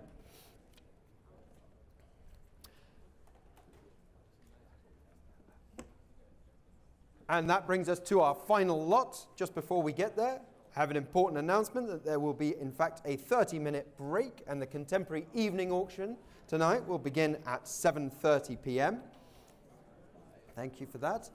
And I'm going to bring us there to the final lot of the season's The Now auction, lot 23, which is The Harbingers by Maria Berrio, set to star in a major solo exhibition at ICA Boston in February. And I'm going to open here at $220,000, $250,000, $280,000 only, at $280,000. At $280,000. Any advance? $300,000. Thank you, Max. Selling at $300,000, $320,000. Took it with yen. Not yours, Lucius. Took it with yen behind you. $350,000 now with Max at $350,000. At $350,000. Over to you, Max. $380,000. I took it with Patty first at $380,000. Ahead of you all at $380,000 with Patty Wong. At $380,000. $400,000 with Max. $400,000 with Max. At $400,000 ahead of you. At $400,000. He'll say $420,000. $420,000 with Lucius. At $420,000. $450,000 with yen. At $450,000. $480,000. I took it with Max. Who'll say $500,000? $500,000. I took it with Lucius first. At $500,000. At $500,000. $550,000 is next, please. At $500,000 with you, Lucius. $550,000 with yen. At $550,000 with $600,000 with Max Moore. At $600,000.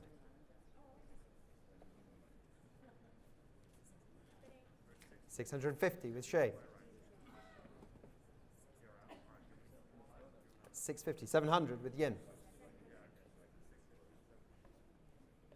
$750,000 with Max.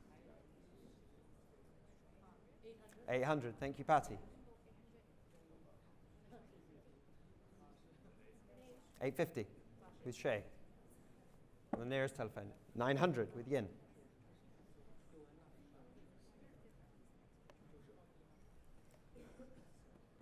$900,000. $920,000. $920,000. $950,000 would ideally be next. It's at $920,000 with Paddy Wong. 920. I'll take 950 next. At $920,000. He'll say 950. We all through. At $920,000 then, we're still with Patty. Against you, Max. Against you, Yen. Against you, Lucius. Against you, Shay. Fair warning. And I am selling it then. Last lot of tonight's sale. First sale to you, Patty, for $920,000. So, congratulations. Thank you very much, Patty. That's paddle 242.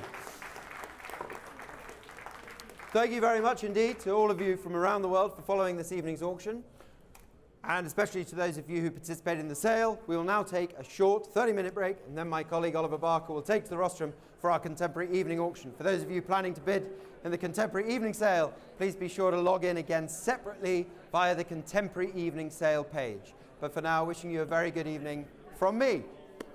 Congratulations. Thank you very much. Thank you. Wonderful. Thank you so much.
Joel and I, from the very beginning of our marriage or our relationship together, understood that the two of us share a common core, but we always each are individuals unto ourselves. And therefore, we're not going to like every single piece the same. So if one of us feels very strongly about a piece and the other doesn't, we buy it. Doesn't matter which one.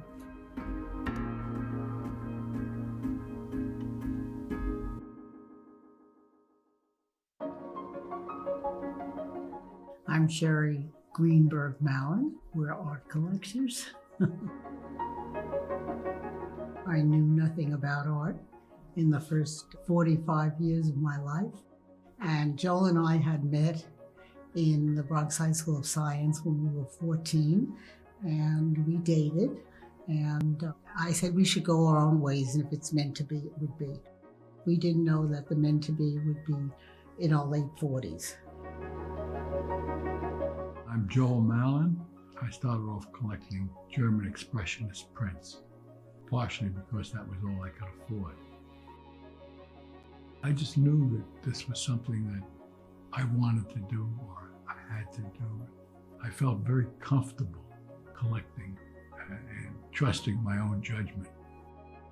On a second date with Joel, I went up to his country home in Pound Ridge, and we were sitting on a couch facing a large crystal storefront. And Joel said, you don't have no exposure to art and don't have no understanding of anything that you're looking at.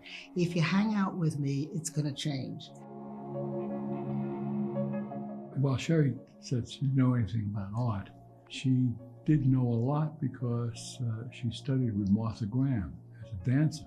She understood that what was happening in dance was similar to what was going on in art.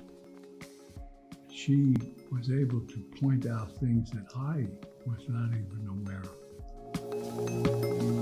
In the very beginning, when I really didn't know much about art, we went to an auction and there was this picture coming up for sale, and it was quite a large canvas, and across the canvas was scrolls like penmanship. You know that was Twombly. And we go to the auction and it sells for $10,000 and we go home. A year later, I say to Joel, I know why I liked the Cy Twombly. And he said, why? I said, because in dance, there is a thing called von Leben nomenclature, and it's how you score a dance movement. And so it was very interesting because I brought a different perspective to how he viewed art. And I think I have also brought that perspective to many curators. We buy because it speaks to us and we have a conversation and we live with it. It's a very personal choice.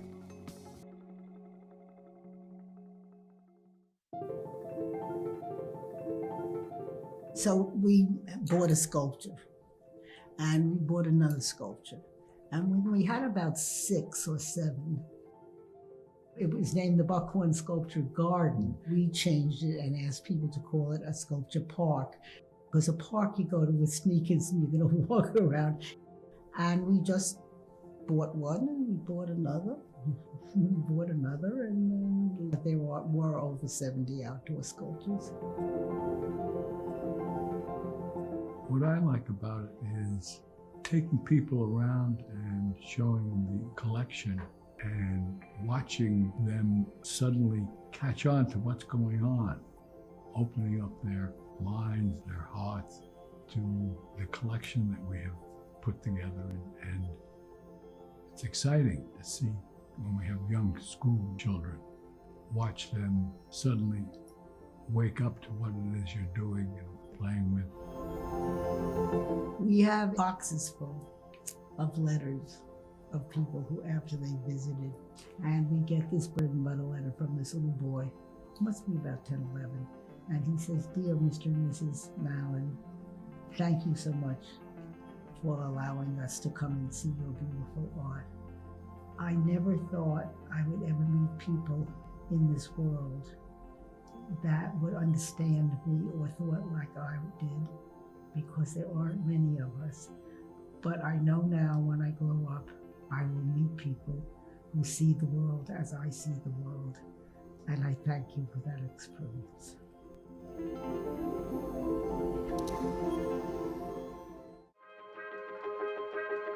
I've learned a lot about myself through art. We learned about ourselves and our life by what art we have picked. We have no plan and no program. We don't try to build a collection that has a time frame. We don't try to build a collection that has one of everybody's. But we have a collection that has 4 or 5 themes that we repeat over and over and over and over. They are basically themes about life and death, the passage of it, time, memory, the yin-yang of something being very attractive but having another side to it. We don't collect consciously about anything. We just collect what we love and what moves us and speaks to us at the time.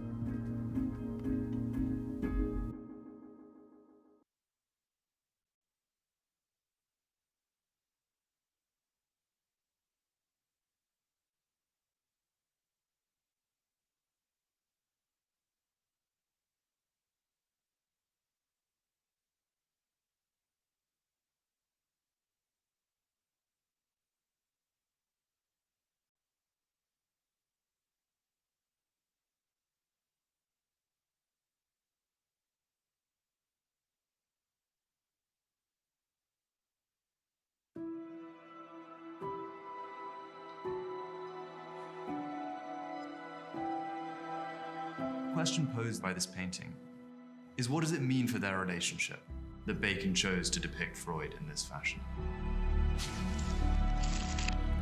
There's something of an exorcism inherent to the painting. He's coming to terms with his friendship with this rival. Perhaps more than anything, the painting is this mark of true respect.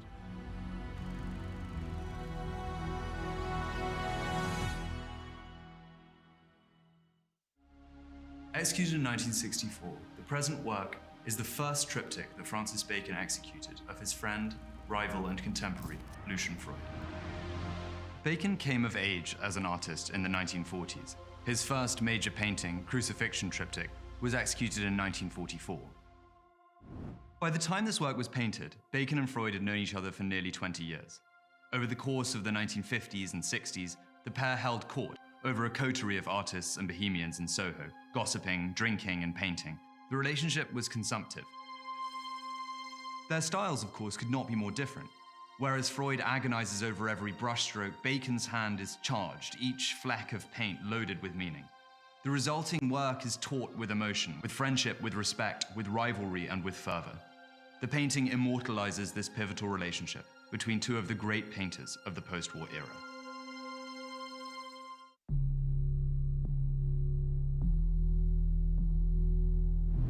Bacon's studio was famously full of ephemera, from photographs of friends by Deacon and others to illustrations from books and famous paintings that he loved. It is as though the violence that is committed to Freud's visage here was committed in advance on the materials that inspired. The present work dates from the apex of Bacon's career. He's moved out of the more somber-hued paintings of the 1950s, and he started to use these far more high-keyed colors that we see in the present work. You have these deep, bruising purples around the eyes. You have these dashes of green along the edges.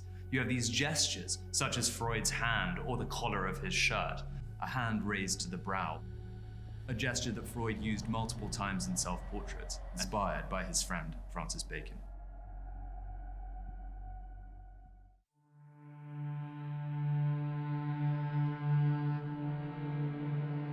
There is such differentiation between the three panels. On the right-hand side, we see a face emerging from a sea of red, the body almost transmuted into the canvas ground. In the center and left-hand panels, we have these archways behind, these black framing devices from which the figure emerges. Bacon's paintings of Freud are among his most revealing and most psychological. They're highly personal and highly charged.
Willem de Kooning is unquestionably one of the most important artists of the 20th century. His artistic evolution and experimentation helped define the abstract expressionist movement. This season, Sotheby's is deeply honored to present 3 masterworks by Willem de Kooning that come to us from the de Kooning family collection.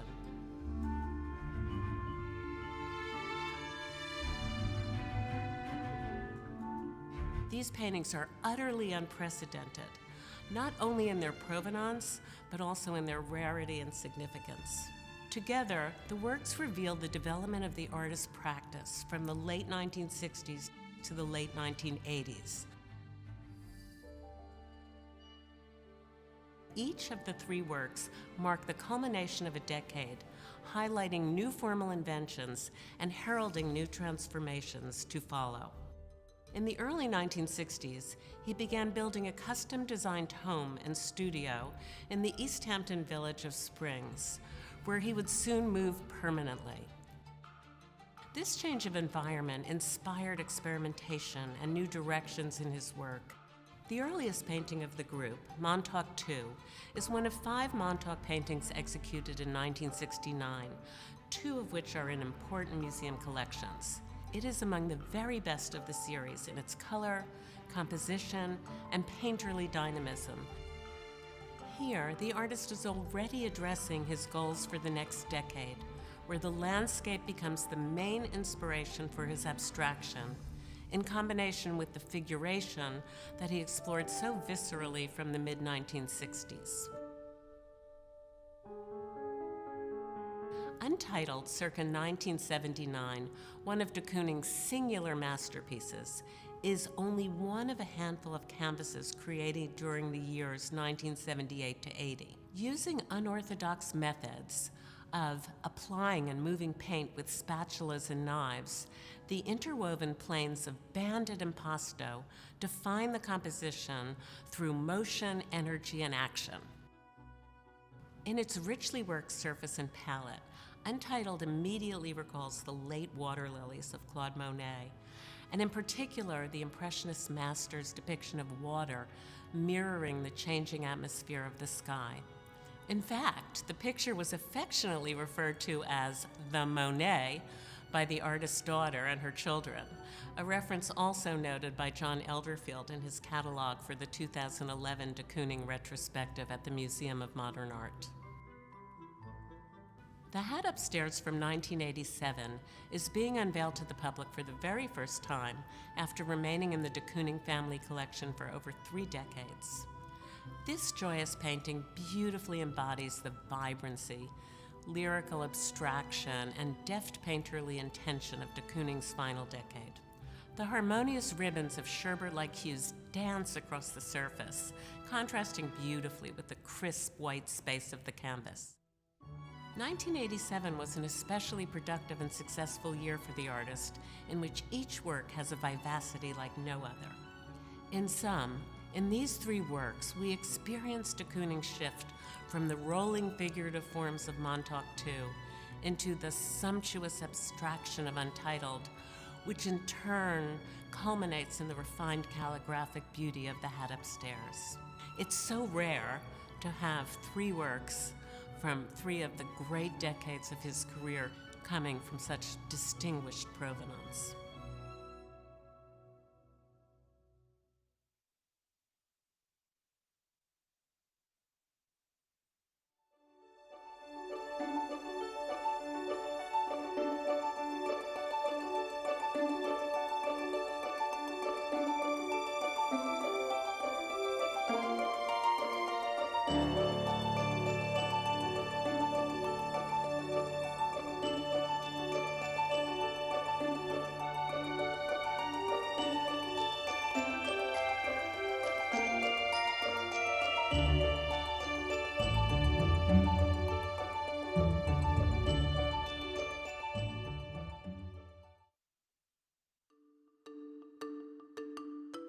They both loved research, they loved culture, and they respected each other's opinion. I think when I look back on it, their greatest journey together was their collection.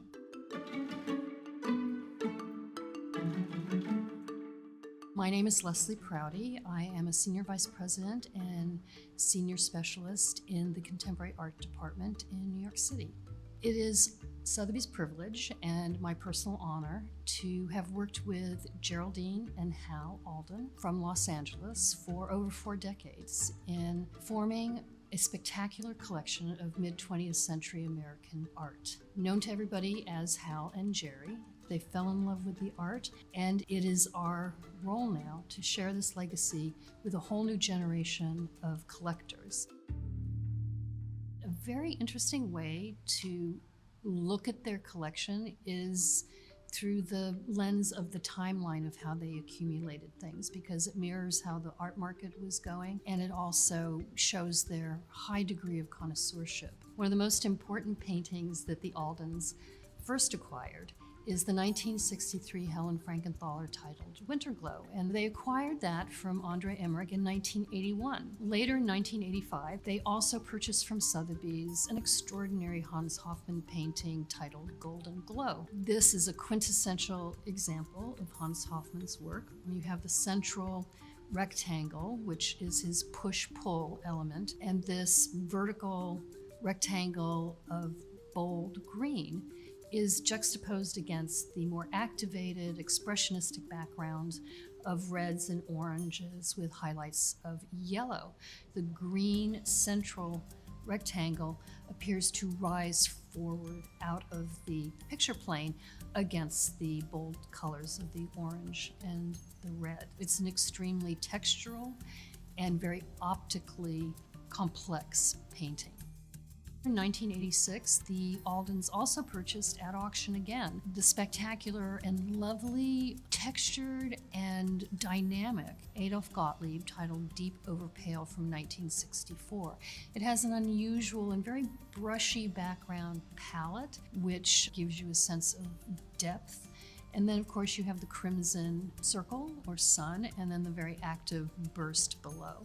So this was a very kind of subtle shift in how they responded to color, because Franz Klein and the Golden Glow are much more bold and very graphic, while the Gottlieb is more subtle and nuanced. In 1988, they acquired what is the ultimate masterpiece of their collection. Quite simply, Modern Painting with Small Bold from 1967 is one of the finest examples of the modern painting series, and definitely one of the best, if not the best, still in private hands. On the left-hand side, you have the rectilinear and towering structures that are reminiscent of Art Deco design and also industrial skylines. On the right-hand side, you have the very soft and wavy, amorphous form that is cloud-like or perhaps wafting smoke. Now through that, you have these wonderful yellow shafts of light which serve as diagonals that kind of unite this very complex geometric puzzle. Now the small bolt, of course, is in the lower left-hand corner, and it kind of mirrors the yellow jaggedness and linearity of the yellow shafts of light. So you end up having a very, very balanced composition. In 1998, Hal and Jerry bought the wonderful Tom Wesselmann Great American Nude number 43, which is from 1963. As bold and strong and gutsy as the Lichtenstein is, the Wesselmann is just a lot of fun. It is filled with American motifs, and you have everything from the famous Jasper Johns multi-level painting of flags to the more sober bust of Lincoln. And then you have the wonderful Volkswagen Beetle, which is seen through the window. So coupled with that, you also have more three-dimensional elements. So on the one hand, you actually have a real television in this Great American Nude, and you have real curtains, and you have the velvet bedspread on which the nude rests. An interesting pendant to the Wesselmann is the Bruce Nauman double poke in the eye, which of course incorporates active neons that go on and off and have a very kind of off-on kind of moving image. So in a way, it kind of has a nice correlation to the Wesselman, which was also very experimental for its time, and shows that Jerry and Hal continued to have an adventuresome spirit about what they were collecting. They were not just set in one particular category. The works that we will be offering at Sotheby's in New York in our November Marquee Sale Week of Modern and Contemporary Art are very close to my heart. Since I started in the 1980s, and the work of the mid-20th century, abstract expressionism and pop art were the exciting, very competitive market in the 1980s. And what was wonderful about it is so much of the major works by artists such as the abstract expressionists and the pop artists were coming up at auction because they were still largely held in private hands. So for people like Hal and Jerry, it was such an opportunity and such an adventure and an exploration that they truly enjoyed. And for me, it's a great memory of the extraordinary times in the 1980s and the early 1990s for offering and acquiring works like this.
Vividly pulsating with soulful vigor and a musical rhythm, Ernie Barnes's The Tunesmith from 1978 is a strikingly cinematic yet intimate scene of an African-American pianist that demonstrates some of the most vivacious and joyful depictions of 20th century Black life.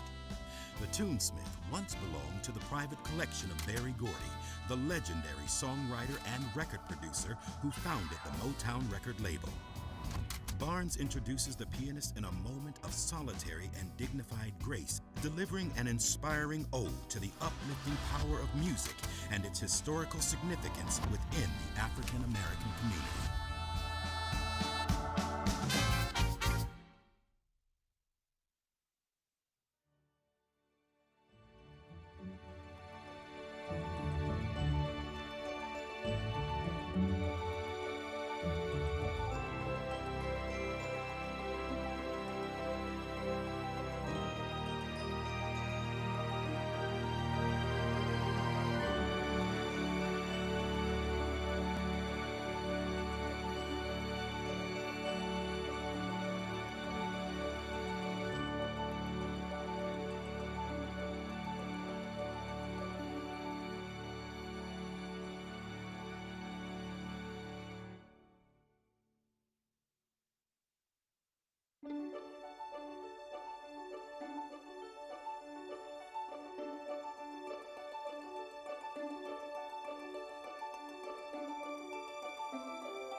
Good evening, ladies and gentlemen, and if you are joining us now, a very warm welcome from Sotheby's in New York.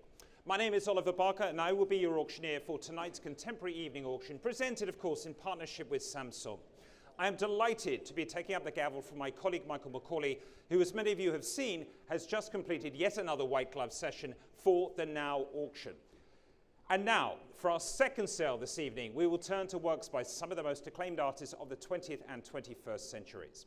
Headlining tonight's auction, of course, is Andy Warhol's masterpiece, White Disaster, White Car Crash, 19 times from 1963, showing here on my right-hand side. The first of the artist's large-scale car crash paintings to ever appear at auction since the landmark sale of the silver car crash in these very sale rooms in 2013, which achieved a new record for the artist at that time. This evening's sale is also underscored by works from a number of eminent collections, including that of William S. Paley, the Willem de Kooning family, Sherry and Joel Malin, and Geraldine and Harold Alden. But before we get into the action, a few housekeeping notes. Please note that everything is sold under the authenticity guarantee and on an as-is basis. Buyer's premium and overhead premium will be added to the hammer price of each lot offered, and applicable sales tax will be due on the aggregate of the three figures as part of the total purchase price payable. Please refer to the online sale catalogue for further information regarding lots with guarantees and, of course, the irrevocable bids. Please also refer to our conditions of business for our full terms of sale. And we're now going to begin. And I'm incredibly excited to announce Lot 101, the striking photograph by Barbara Kruger, of course, an artist who is currently the subject of a remarkable exhibition here in New York at the Museum of Modern Art. Here it is, the untitled My Face is Your Fortune, showing on the screens all around the room for you and online if you're watching from home. We apologize for the slight delay, of course, this evening, but we're looking forward to a very exciting sale this evening with you. And I'm going to start the bidding here at $400,000, at $400,000, $450,000, $500,000, $550,000, $600,000 I have, $650,000. Ladies bid at $650,000. I'm out now at $650,000 with you at $650,000. Give me $700,000. Here at $650,000, $700,000 with James Sevier at $700,000. Give me $50,000, madam. At $700,000 on my right-hand side. Here it is. It's with James Sevier at $700,000. At $700,000. Still here at $700,000. Look for $50,000. At $700,000, thank you, James. It's your bid at $700,000. Any more at $700,000? $700,000, $750,000 is in a new place. Against you all now, at $750,000 with David Schroeder. Give me $800,000. There it is at $800,000. $850,000 is in another new place at $850,000. Against the three of you and you, madam, in the room at $850,000 for the Kruger. At $850,000. Still with you, Lucius, at $850,000. I'm looking for 9 at $850,000. Say 9, please. At $850,000, not yours, James, this time, at $850,000. There it is, at $850,000. Say 9, please. $875,000 now, it's bid at $875,000, looking for $900,000. At $875,000 with James Sevier, $900,000 is bid. Thank you very much indeed, David, at $900,000 now. Say $925, please, James, at $900,000. There it is, at $900,000. You bidding, sir? At $900,000. Still on my left at $900,000. At $900,000. At $900,000 and slowing here. It's against you in the room, madam. It's here on the telephones with David Schroeder. Are we selling it, James? Are you out? At $900,000, still here, paddle number 466, and I'm going to sell it this time, James, against you here. Fair warning, no more. At $900,000 against you, Lucius, too. The first lot, $925,000. Thank you. In another new place at $925,000, still with Jackie Wachter here. Thank you, Jackie. Sotheby's West Coast, Los Angeles, $950,000. Is against you this time at $950,000. 75 is next, of course. At $975 now. Let's make it a round million, please. At $975,000. $1 million. Thank you. At $1 million. Say 50. I'll take that as the next bid. At $1 million. $1 million, even better. Thank you. At $1,100,000. At $1 million. At $1,100,000. Can we take 50, please? $1,150,000. At $1,150,000. $1,200,000. And against you this time at $1,200,000. $1,250,000. And against you, Jackie, at $1,250,000. You got no more phone? Okay. At $1,250,000. Still with David Schroeder. Here it is at $1,250,000. You're out, and I'm selling it here. Fair warning. It's David's bid. It's against you in the room and selling at $1,250,000. Thank you, David. That's yours. Paddle number 466. at 1,250,000. And lot number 102, of course, the Alice Neil's World, works from the Brand Family Collection. This time the windows, the wonderful scene from the Upper West Side studio of Alice Neil's apartment, of course, painted in 1965. And I'm starting the bidding here at $600,000, $650,000, $700,000, $750,000 now, at $750,000. At $750,000, $800,000 is bid with Gregoire here at $800,000. It's here on my right this time at $800,000. It's against you in the room at $800,000. And still with you, Gregoire, and against you, Simon, at $800,000. There it is, $800,000. We're selling it here. It's Gregoire's bidder, $800,000. It's against you all. Fair warning now. And selling the second lot this evening for $800,000. Thank you, Greg. That's panel number 472. And 103 is next, is the Joe Mitchell property from an important private European collection. Wonderful work, the early work here from 1956. Of course, Joe Mitchell getting a lot of attention, the worldwide retrospective, currently in Paris. And I want to start the bidding here at 1,100,000, 1,200,000, 1,300,000, 1,400,000, now 1,400,000, 1,500,000, 1,600,000 is with me. 1,700,000, I'm out, sir, it's your bid now. 1,700,000 on the aisle here, 1,700,000 is your bid, sir, in the room. 1,800,000, 1,900,000 I'll take, $2 million here. At $2 million, give me another bid, either of you, at $2 million here on this side with Charlotte van der Kirk at $2 million. 2,100,000 is back with Emily Miles here and against you, Charlotte. 2,200,000, say 3. At 2,200,000, it's Charlotte van der Kirk here at 2,200,000 now. At 2,200,000 on this side, at 2,200,000 against you here, still in the room at 2,200,000. There it is, at 2,200,000. Thank you, Charlotte. It's your bidder now. At 2,200,000, looking for 3, please. At 2,200,000, 2,300,000. Alejandra, welcome to the party. At 2,300,000, it's in a new place. 2,400,000, thank you. It's your bid again, Charlotte. 2,400,000 against the pair of you now. $2,400,000. You're bidding here at 2,400,000. On this side at 2,400,000. Looking for 5, please, Alejandra, from you. At 2,400,000 behind me here at $2,400,000. At 2,400,000 against you this time at 2,400,000. Want to say 5? Or Jackie, you're going to come in again at 2,400,000? Maybe. Show me a sign at 2,400,000. It's here at 2,400,000, 2,500,000. I thought it might be there. Thank you, at 2,500,000. I'll take 50 from you, please, Charlotte, at $2,500,000. Say 50. At 2,500,000, here it is, and against you also, Alejandra, it's Jackie Walker's bidder at 2,500,000. I have to hurry you here at $2,500,000. Any more at 2,500,000? I want to say 50? Either of you? Take 50 from you, Alejandra, as well. 2,550,000. Back on this side again at 2,550,000. At 2,550,000, 2,600,000. You out, Charlotte? At 2,600,000. Thank you anyway. At 2,600,000. Alejandro coming in again at 2,600,000. We're selling it here. At 2,600,000, there it is. It's Jackie's telephone. I'm selling it here. No regrets. At $2,600,000 against you, Charlotte. At 2,600,000, and I'm selling here. Fair warning. At $2,600,000. Thank you, Jackie. 2,600,000 is panel number 401. And 104 is the Ed Clark, the Blue Splash, signed Clark, dated 67, and titled indeed Blue Splash from 1967. This wonderful object here. Looking fabulous here, fantastic thing. And I'm going to start at only $50,000, at $50,000, $100,000, at $100,000, $150,000, at $150,000, $200,000. Thank you, madam. It's up front at $200,000, $250,000. Tom Edison. No, it's $300,000 against you already. I'm only doing 50s, Tom. At $250,000. Give me 300, please. Take 300 from you, please. 320 online already against you. 330, thank you very much indeed. At 330,000, give me 40. At 330,000, here in the room at $330,000. At 330,000. Want to say another one, David? 340. 350. At 350. Here at 360. 370. 380. 390. 400. Can I say 20, please? 420. Next bid's 50. Ladies bid in the room at 420,000. No. 450 is the next bid. I've already said that. So 420. A little bit of discipline this evening. 450. 480. At 480,000. Here at 480. It's in the room again. It's the ladies bid at $480,000. Still seated here. And against you on this side at 480,000, 500,000. I'll take 50 in the room. Where is the bid, please? 500, 550,000. Here in a new place. Give me 600,000, madam, please.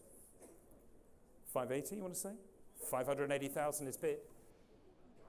Next bid's going to be 600,000. $600,000. Thank you, madam. 6 is bid. Here in the room at 600,000. 620 now. 650? Take 650. Thank you. 650,000. Want to give you 7, please? No? It's 650,000. It's back with Tom Edison. Here, and we're selling it here. It's against you both places. 680,000 now.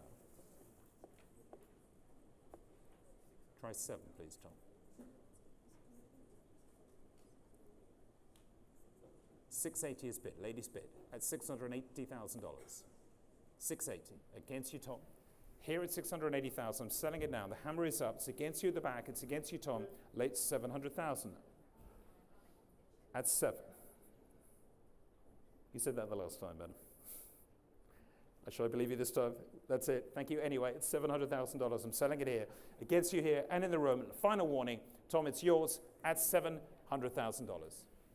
Thank you very much. Paddle number 423. Thank you.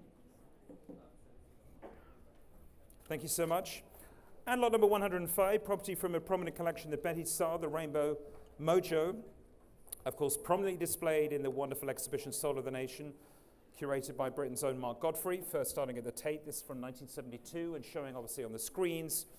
There it is. And I'm going to start the bidding here at $140,000, $160,000, $180,000, $180,000, at $180,000.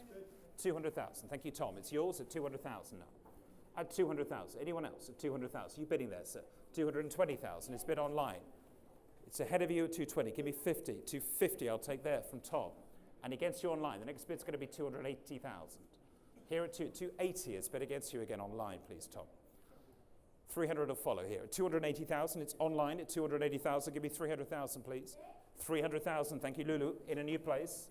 Lulu Creel from Sotheby's, Mexico City. There it is at 300,000. It's against you in 2 places, online and with you, Tom, at $300,000. Say 20, please. At $300,000, still with you, Lulu, and against you online. And we're selling it here on York Avenue at $300,000. Lulu, with you, fair warning, at $300,000. Thank you, Lulu. It's paddle number 415. And 106 is next, the wonderful Sam Gilliam, the Ray 2, property of an important private collector from 1970. It's showing on the screens for you.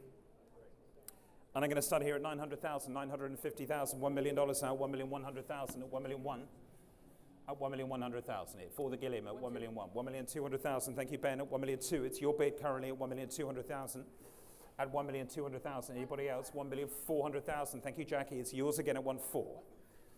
At 1,400,000, you out, Ben. It's clearing your bid. 1,415 with Peter Cloman. Thank you, Peter, at 1,500,000. Battle of the Los Angeles-based Sotheby's specialists at 1,500,000. Peter Cloman and Jackie Wachter there for Sotheby's West Coast at 1,500,000 this time with Peter Cloman at 1,500,000. Give me 6, Jackie. At $1,500,000. Still with you, Peter? And it looks like you're taking it home at 1,500,000. Brooke, are you coming in here at 1,500,000? Any more? At 1,500,000, still with you, Peter, at 1,500,000. Anybody else? Against you in the room. Last chance. Peter, it's yours at $1,500,000. Thank you. Paddle 446.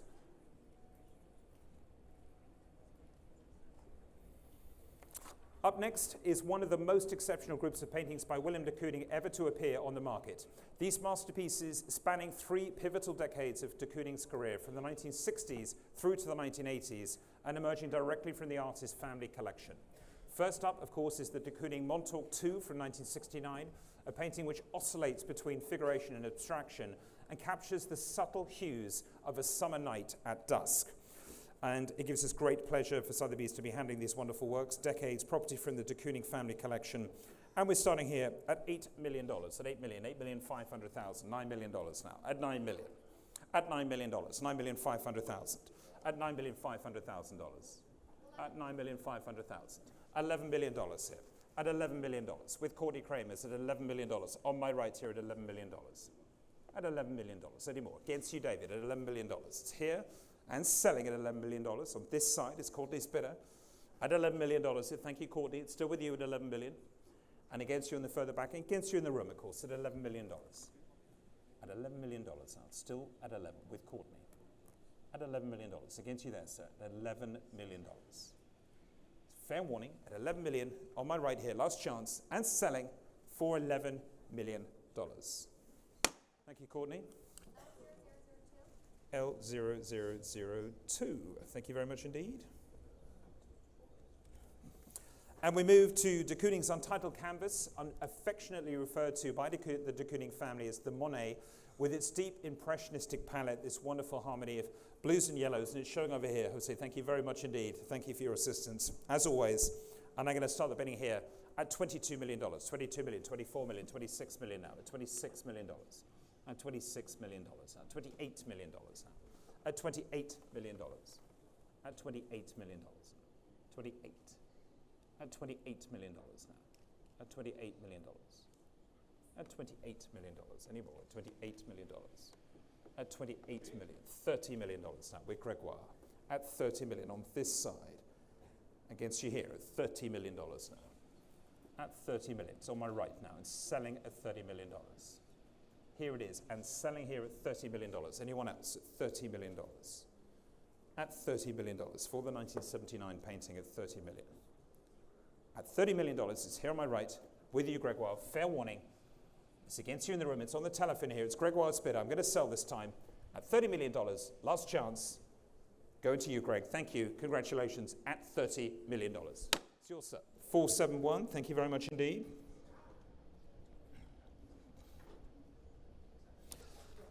And of course, the last of our offerings from the de Kooning family collection is the hat upstairs from 1987, which until now has remained practically unseen. This extraordinary work from 1987, the last of the works from the de Kooning family collection.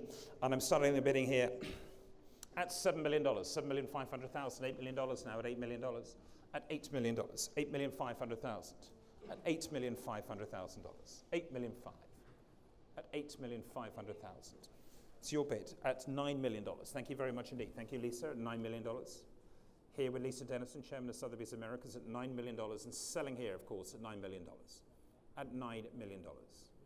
Lisa, it's yours at $9 million against you on this side and the front of the room. Here it is. Lisa, it's yours. Last chance. Fair warning, and selling here for $9 million. Thank you, Lisa. And lot number 110 has been withdrawn. So we're going to move directly on to lot number 111. The wonderful picture here, the Helen Frankenthaler, the Winter Glow, the first of the evening's works from the collection of Geraldine and Harold Alden, of course. The floorboard painting, the Winter Glow from 1963. And 1,100,000 starts at 1,100,000, 1,200,000, 1,300,000 at 1,300,000, 1,400,000 at $1,400,000. At $1,400,000. 1,500,000. Thank you, Mercedes. With you at 1,500,000, 1,600,000 with Ashkan now, 1,600,000. Say 7. At $1,600,000, $1,700,000. Your bid again at 1,700,000. And against you, Ashkan, this time at 1,700,000, 1,800,000. Thank you. At 1,800,000. And against you, Mercedes, this time. Give me 9, please. At $1,800,000 hit. Against you at 1,800,000. It's on this side. At 1,800,000. Give me 9. 1,850,000. At 1,850,000. You're going to have to give me 1,900,000, Ashkan. At 1,850,000. 1,900,000. Thank you, sir. At $1,900,000. At 1,900,000. Give me 50. At $1,900,000. Against you, Mercedes here at 1,900,000. At 1,900,000. Looking for 50, please, from you. At 1,900,000. It's here. It's behind me. I'm selling it here. Fair warning to you. At 1,900,000. They having second thoughts? At 1,900,000. It's yours then, Ashkan. I'm selling it here. Last chance at $1,900,000. Thank you, Ashkan. Paddle number 467 for $1,900,000. Lot number 112 is the Isabel Noguchi, the stone abiding, shown on the screens. The inscribed IN and dated 81, the basalt sculpture.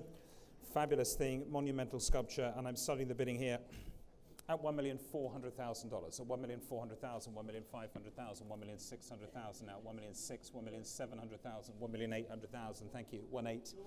At 1,800,000, 1,900,000 is in a new place now with Barmaid. And against you, David Schrader, at $1,900,000. $2 million here. At $2 million, it's David Schrader, $2,100,000. Thank you, Barmaid. 2-1. At 2,100,000. Say 2, please. At 2,100,000. At 2,200,000 is at another new place. Thank you, Shaw. 2,300,000. Simon, it's against you here at 2,300,000. It's barmaid's bidder at 2,300,000. It's against you on this side and in the room at the moment at 2,300,000. 2,400,000. 2,500,000. At 2,500,000. There it is. At 2,500,000. Thank you, barmaid. It's against you, David and Simon. It's barmaid's bidder and against you on this side here at 2,600,000. Thank you, Simon. At 2,600,000. You want to bid? At $2,600,000. All here on the telephones on this side of the room at 2,600,000, 2,700,000 now. For the Noguchi at 2,700,000. At 2,700,000. 2,800,000. $3 million. Simon, give me 2, please. At $3 million. Thank you, Barney. At $3 million. Still with you at $3 million now. Looking for 2, please. At $3 million here. And against you, David. Come in again, please. At $3 million here. You sure? At $3 million, Simon. It's not yours. It's with Barney at $3 million. $3,100,000. And against you again, Barney. $3,200,000. Straight back. At $3,200,000. Any more? $3,200,000. You want to bid? At $3,200,000. At $3,200,000. At 3,300,000 is going to be next. At $3,200,000. Still with by me again at $3,200,000. I need 3 from you, Simon, please. At $3,200,000. Here at $3,200,000. It's Barney's bidder. You're out at $3,200,000. I'm going to sell it. David, is your client out as well at 3,200,000?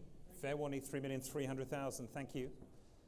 And in the room with a new place. Thank you, sir. At $3,300,000. It's your bid. 3,500,000. Give me 6. No? At $3,500,000. Still with Barmy here on my left. And against you, sir, at $3,500,000. Fair warning. Last chance. You can let it go at $3,500,000. Barmy, it's yours. Thank you. 3,500,000. Barmy, can I see your paddle, please? 449. Thank you. And lot number 113 is next, the Roy Lichtenstein Pop Masterwork Modern Paintings with Small Bolt from the collection of Geraldine and Harold Alden, where it has resided for over 30 years. This wonderful, magnificent large painting here from 1967, the Oil and Magna on canvas, of course, showing here on my right.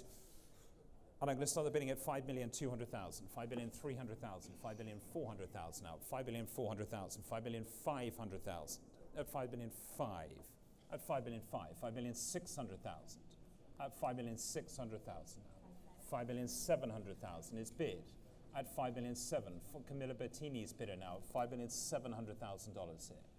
At 5,700,000 on the telephone here at $5,700,000. At $5,700,000 and selling for $5,700,000. Any more? $5,700,000. For the Lichtenstein at $5,700,000. On this telephone at $5,700,000. Still here at $5,700,000. Against you on this side at $5,700,000. At $5,700,000. Still Camilla's bidder at $5,700,000. Last chance here.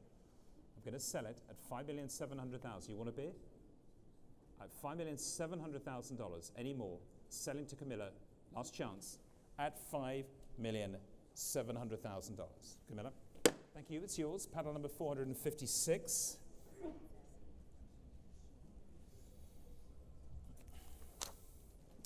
And now, ladies and gentlemen, we turn to Andy Warhol's monumental masterpiece, White Disaster, White Car Crash 19 Times, from the artist's pivotal death and disaster series of the 1960s.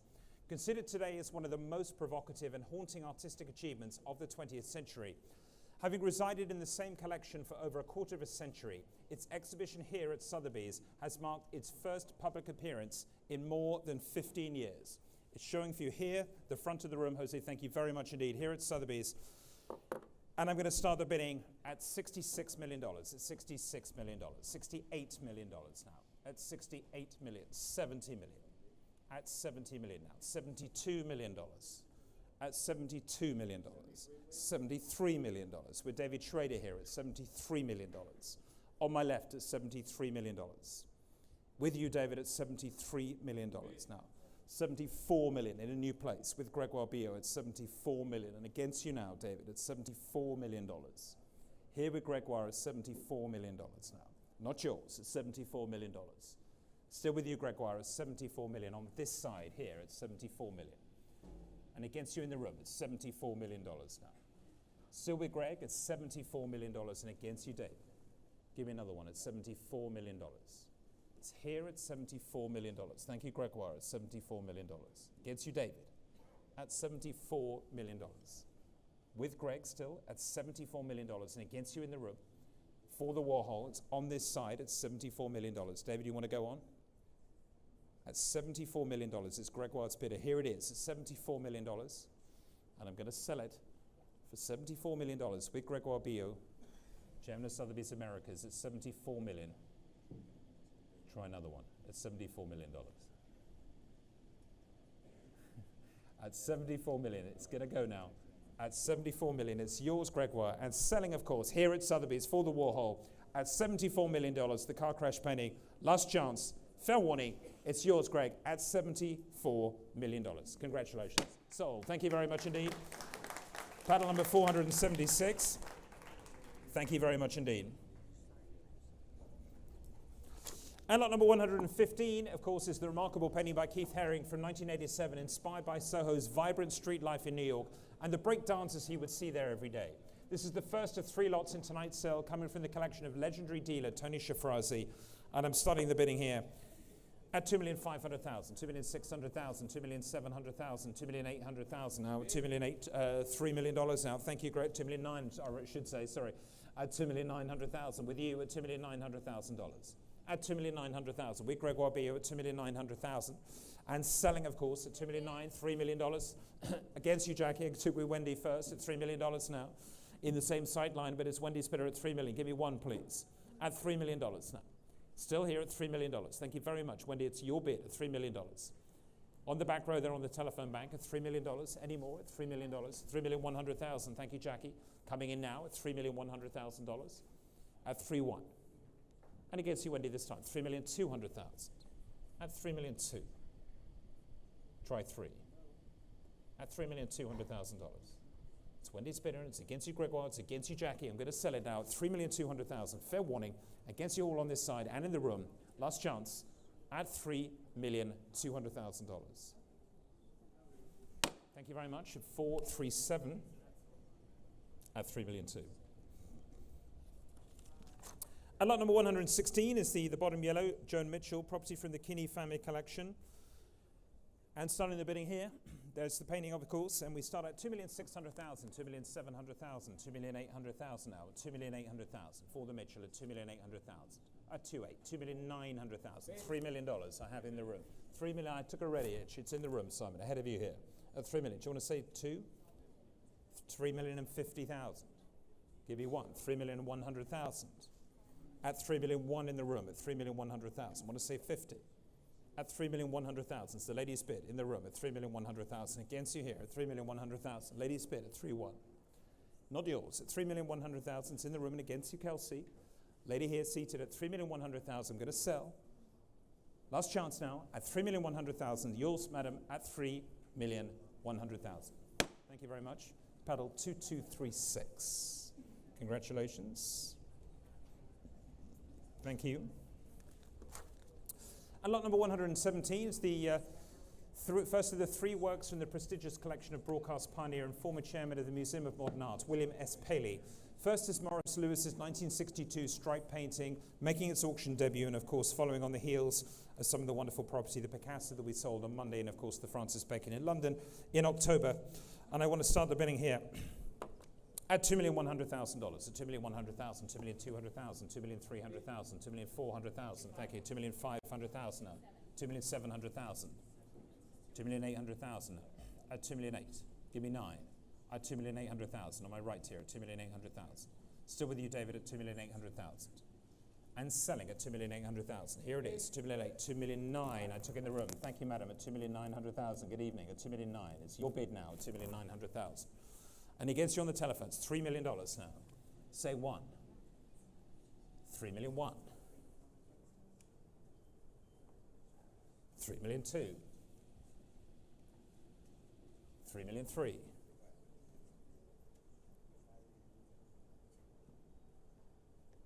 3,000,004. 3,000,005.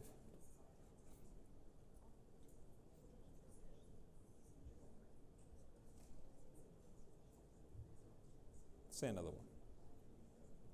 At 3,500,000. Ladies bid here at 3,500,000. 3,550,000. Try another one, madam. At 3,550,000. 3,006,000. Thank you so much. Thank you. At 3,600,000. It's back with the lady again at 3,600,000. Here it is. Ladies bid on the aisle. Thank you, madam. At 3,600,000. Still with you at 3,600,000. I need 50 from you, please, David. At 3,600,000. Back in the room again at 3,600,000. At $3,600,000. No? At 3,600,000. Ladies bid here and selling. Are you out now? At 3,600,000. The hammer is coming up. Madam, I think it's yours. At 3,600,000. Last chance for $3,600,000. Congratulations. That's paddle number 2339. Thank you, Jose. 2339. At $3,600,000. And lot number 118, of course, is the Kenneth Nolan Summer Night from his most celebrated and highly sought-after Target series. Also, of course, from the William S. Paley collection, sold to benefit the Museum of Modern Art and other charitable organizations. And I want to start here at 1,600,000, 1,700,000, 1,800,000, 1,900,000. The lady at $2 million now. Say 2,100,000. It's in the room again. Ladies bid at 2,100,000 against you, David, at 2,100,000, 2,200,000. Here on this side, 2,300,000.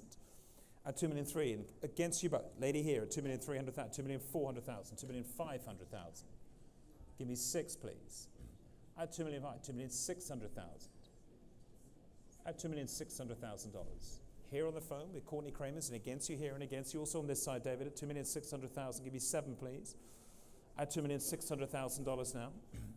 Still with the lady at 2,600,000. Say 7. At $2,600,000 now. Say one more. At $2,600,000. At $2,600,000. Any more? At 2,600,000. At 2,600,000. You're coming in, Brad. At 2,600,000. At 2,600,000. It's ladies bid. I'm going to sell it now. Fair warning. Want to come in now? At $2,600,000. Yes, quick. At 2,600,000. Hammer's coming up. I'm going to sell it this time. Ladies bid, 2,600,000. Fair warning, last chance at $2,600,000. You out? No? Here it goes. Thank you very much. 2,600,000. L0047 at $2,600,000. Thank you. And lot number 119 is the third and final offering from the collection of William S. Paley, the Joseph Albers, the homage to the square and green frames, the largest of Albers' square paintings to appear at auction in over 15 years. This fabulous object, very rare, from 1963 with this excellent color combination. Showing on the easel, thank you very much indeed. And I'm going to start the bidding at $500,000, so 500,000, 600,000, 700,000, 800,000. Thank you, madam. Bidding on all of the lots of Paley, 800,000. You couldn't help yourself. $900,000. Thank you. $1 million. Yeah. 1,100,000. Thank you, Lucius. Say 2, madam. At 1,100,000, it's Lucius Elliott's bidder here at 1,000,001. 1,000,002. Thank you, Kelsey. 1,300,000 now. Thank you very much indeed. At 1,300,000. At 1,300,000. Against you, Kelsey. At 1,300,000. Give me 4. 1,400,000 is in the room. New place at 1,400,000. Say 5, madam. It's 2 room bidders at the moment at 1,400,000. At 1,400,000. Say 5. At $1,400,000. So lady seated at 1,400,000. Thank you. It's your bid at $1,400,000. At 1,400,000. 1,500,000. Give me 6. Here at 1,500,000. And against you now, it's on the telephone bid at 1,500,000. I need 6 from you, madam, please. At $1,500,000. Give me 6, please. At 1,500,000. Don't let it go. It's incredibly rare. 1,500,000. 1,550,000. Are you saying 6? Yep. 1,600,000. Against you both here. 1,600,000. I need 50 from either of you. At 1,600,000. Say 50. Madam, it's your bid at 1,600,000. Still at 1,650,000. Try 7. At $1,650,000. With Kelsey Leonard, at a sale here for the contemporary sale at $1,650,000. I need 7 from you, madam. Or you up here in the 4th row, $1,650,000. Show your hand at 7, please. At 1,650,000, I see half of it at the moment, not the whole thing. At 1,650,000. It's here on my left. I'm going to sell it. You out, madam? Fair warning to you here. It's Kelsey's bidder.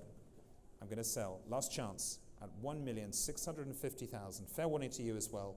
Kelsey, it's yours. Thank you very much. Panel number 427 at $1,650,000. And lot number 120, we have the Francis Bacon 3 study for portrait of Lucian Freud, the first of only 5 triptychs Bacon painted of his fellow artist, and a compelling testament to the complex relationships shared by these two legendary painters. Showing here behind me, it's fabulous, fabulous painting, of course, sold in our London sale rooms from the wonderful Looking Closely collection as well, a real pioneering collection. Great, great taste. This fabulous thing from 1964, and I'm going to start the bidding here at $24 million, at $24 million, $25 million now, at $25 million, $26 million now, at $26 million, 27 million now, at $27 million, at $27 million, $28 million now, at $28 million, against you here, at $28 million, give me 9, at $28 million, any more, at $28 million, still with you, Gregor, at $28 million on this side, at $28 million, any more, at $28 million, with Gregor Bio, still with you, at $28 million, I can sell, at $28 million. You want to come in? $28 million is not yours, at $28 million, still with Gregoire, and selling, of course, at $28 million. Last chance now. At $28 million, Gregoire, it's with you still at $28 million. Against you on the telephones, and selling, last chance, for $28 million. Greg, it's yours, thank you. It's panel number 444 at $28 million. And next we move to the first in a sequence of works from the collection of Joel and Sherry Malin, the first tranche of which was sold at Sotheby's in London last month in October. And we begin with a rare work from Robert Irwin's disc series, other seminal examples of which reside in museum collections. Here, from 1967, the sprayed acrylic lacquer on shaped aluminium, and I'm starting here at $2,600,000, at $2,600,000, $2,700,000. At $2,700,000, $2,800,000 now. At $2,800,000. At $2,800,000. At $2,800,000. Any more? At $2,800,000. At $2,800,000. $2,900,000. At $2,900,000. At $2,900,000. Against you here at $2,900,000. At $2,900,000. At $2,900,000 for the Irwin at $2,900,000. Anyone else at $2,900,000? At $2,900,000. Not yours. At $2,900,000. We're coming in at $2,900,000. At $2,900,000 against you here at $2,900,000. At $2,900,000. At $2,900,000. Any more? Against you, Greg, at $2,900,000 now. At $2,900,000. Any more? $2,900,000. Last chance. At $2,900,000. Fair warning. Last chance. At $2,900,000. Not sold at $2,900,000. And lot number 122 is the first of Robert Gober's 6 sculptures capturing the artist's provocative ability to imbue everyday objects with the latest, often sinister undertones. And I'm starting here. Also from the Malin collection, of course, the right-angle sink at $1,900,000, $2 million, at $2,100,000, $2,200,000 now, $2,200,000, $2,300,000. Thank you, Gregoire, at $2,300,000. At $2,400,000. It's your bid in the room, sir. At $2,400,000. It's against you, Greg. 2,400,000. 2,500,000 is in a new place. Thank you, sir. $2,500,000. I want to give you 6, sir, further back. $2,600,000. At $2,600,000. Gentleman there with the AirPods in at $2,600,000, $2,700,000. Give me 8. Is that a bid, sir? At $2,700,000. Further forward here at $2,700,000. It's not yours on the aisle. $2,800,000 it is now. At $2,800,000. Say 9, sir. $2,850,000. I'll take 9 from you on the aisle, sir. At $2,850,000. 9's going to be next. $2,950,000.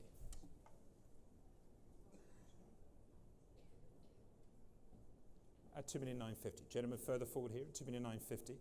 Against you on the aisle at $2,950,000. Still with you, sir, at $2,950,000. You're going to go on further back? At $2,950,000. Gentlemen seated here Not on the aisle at 2,950,000. It's against you there. It's against you, Gregoire. I'm going to sell it this time at $2,950,000. Against you, Barmy, as well. Fair warning and selling for $2,950,000. Thank you. It's paddle 2251 at $2,950,000. And we move on. Lot number 123 is the Troupe de Moutons de Laine, again from the Malins collection, the François-Xavier Lalande, designed circa 1965, executed in 1968. And I'm going to be starting here at 1,400,000, 1,500,000, 1,600,000, at 1,600,000, $1,700,000, at 1,800,000. Thank you, Claudia. At 1,800,000. It's your bid at $1,800,000. 1,900,000. Thank you, Alex Branchik. At $1,900,000. $2 million now.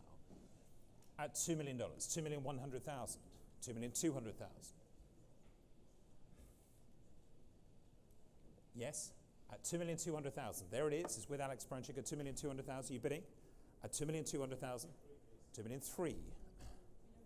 2,005,000. At 2,500,000. It's back with Claudia at $2,500,000 here.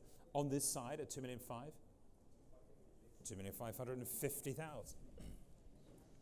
At 2,550,000. Want to give me 6, Claudia? At 2,550,000. It's on this side with Alex Branchik. It's against you, Eliza, as well. Are you coming in here? At 2,550,000. Eliza, you bidding there? At 2,550,000. Give me a bid here. 2,550,000. Say one more.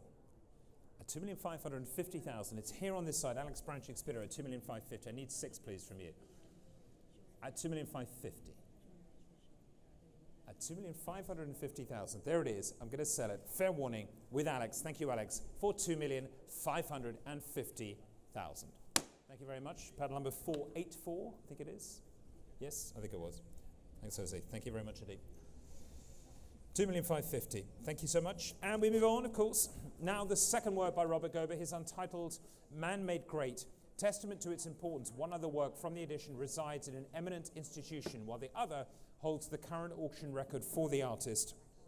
The Gober here, another one, and we're starting here at 2,700,000, 2,800,000, 2,900,000 now, 2,900,000, at $2,900,000, at $2,900,000, at 2,900,000, $3 million now, with Alex Branchik again at $3 million on my right-hand side at 3. Still with you, Alex, at $3 million on my right. Here it is at $3 million. Any more? With you again still at $3 million, Alex. Thank you. At 3. It's against you there in the room at $3 million. I'm going to sell this time. It's with Alex Branchik and against you, Kelsey, too. There at 3. Fair warning. Last chance at $3 million. Thank you, Alex. There it goes at 3. Puddle number 480. Congratulations. Wonderful acquisition. And lot number 125 is the Rondinoni, the Hell Yes 2001, resplendently displayed in our galleries, I should say, upstairs from 2001 again, as I mentioned. And we're starting here at 200,000, 220,000, 250,000, 280,000 now, $280,000. At $280,000, 300,000. Thank you, David. It's at 300,000. Anyone else? At $300,000. At 300,000. It's your bid, David. At $300,000. At 300,000, at 300,000, 320, 350 I have, at 350, 400,000. Thank you, David. I'm out. It's against you, Charlotte, as well, at $400,000. On this side, at $400,000, Charlotte, against you. Give me one more, at $400,000. It's with David Rothschild from our Palm Beach office. There he is, opening his fantastic condo herring show at the gallery this autumn. Giving it a plug, David. I know you enjoy that. Go and see it there. I know you're all spending your winters there this year. At $400,000, go and see him. He's a friendly guy. At $400,000. Just let's get back to reality. At $400,000, you want to give me 20? At $400,000. Still with you, David, and selling it here, taking it back to Palm Beach. Very appropriate, I'd say. At $400,000. Last chance. Yours, David. Sold. Yeah, exactly. Hell yes. Thank you, baby. That's great. 400,000. Thank you, David. And we move on. Lot number 126 is property from a distinguished private collection, the Cindy Sherman in the Untitled 146 from 1985.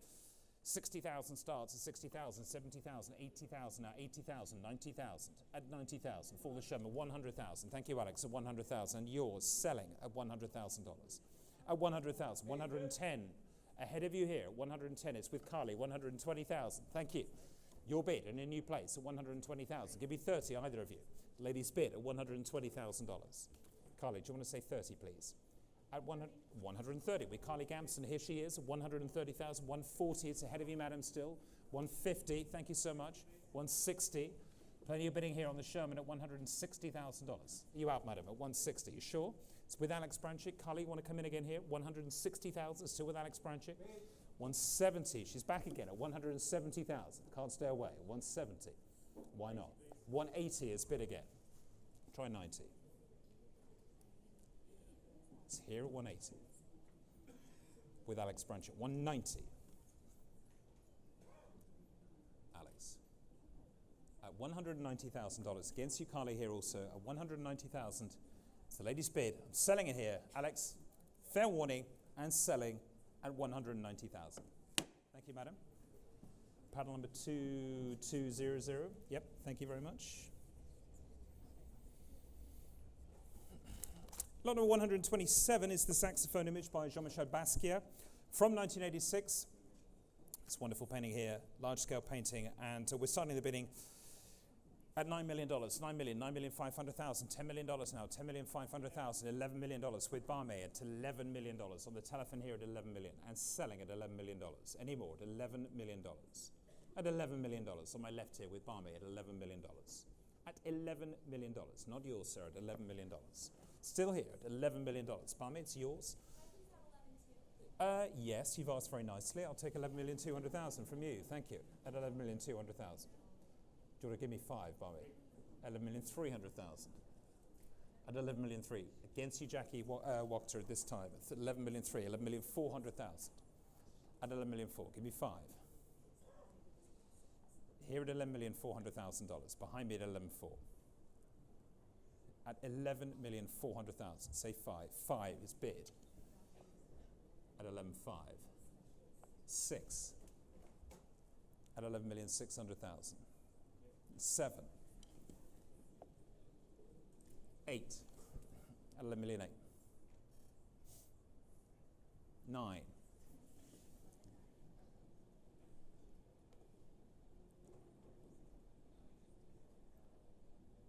Say another one, please, Jackie. It's $11,900,000. It's not yours. It's here with Barmay at $11,900,000. And I'm looking for $12 million, please, from you. At $11,900,000. Take your time. At $11,900,000.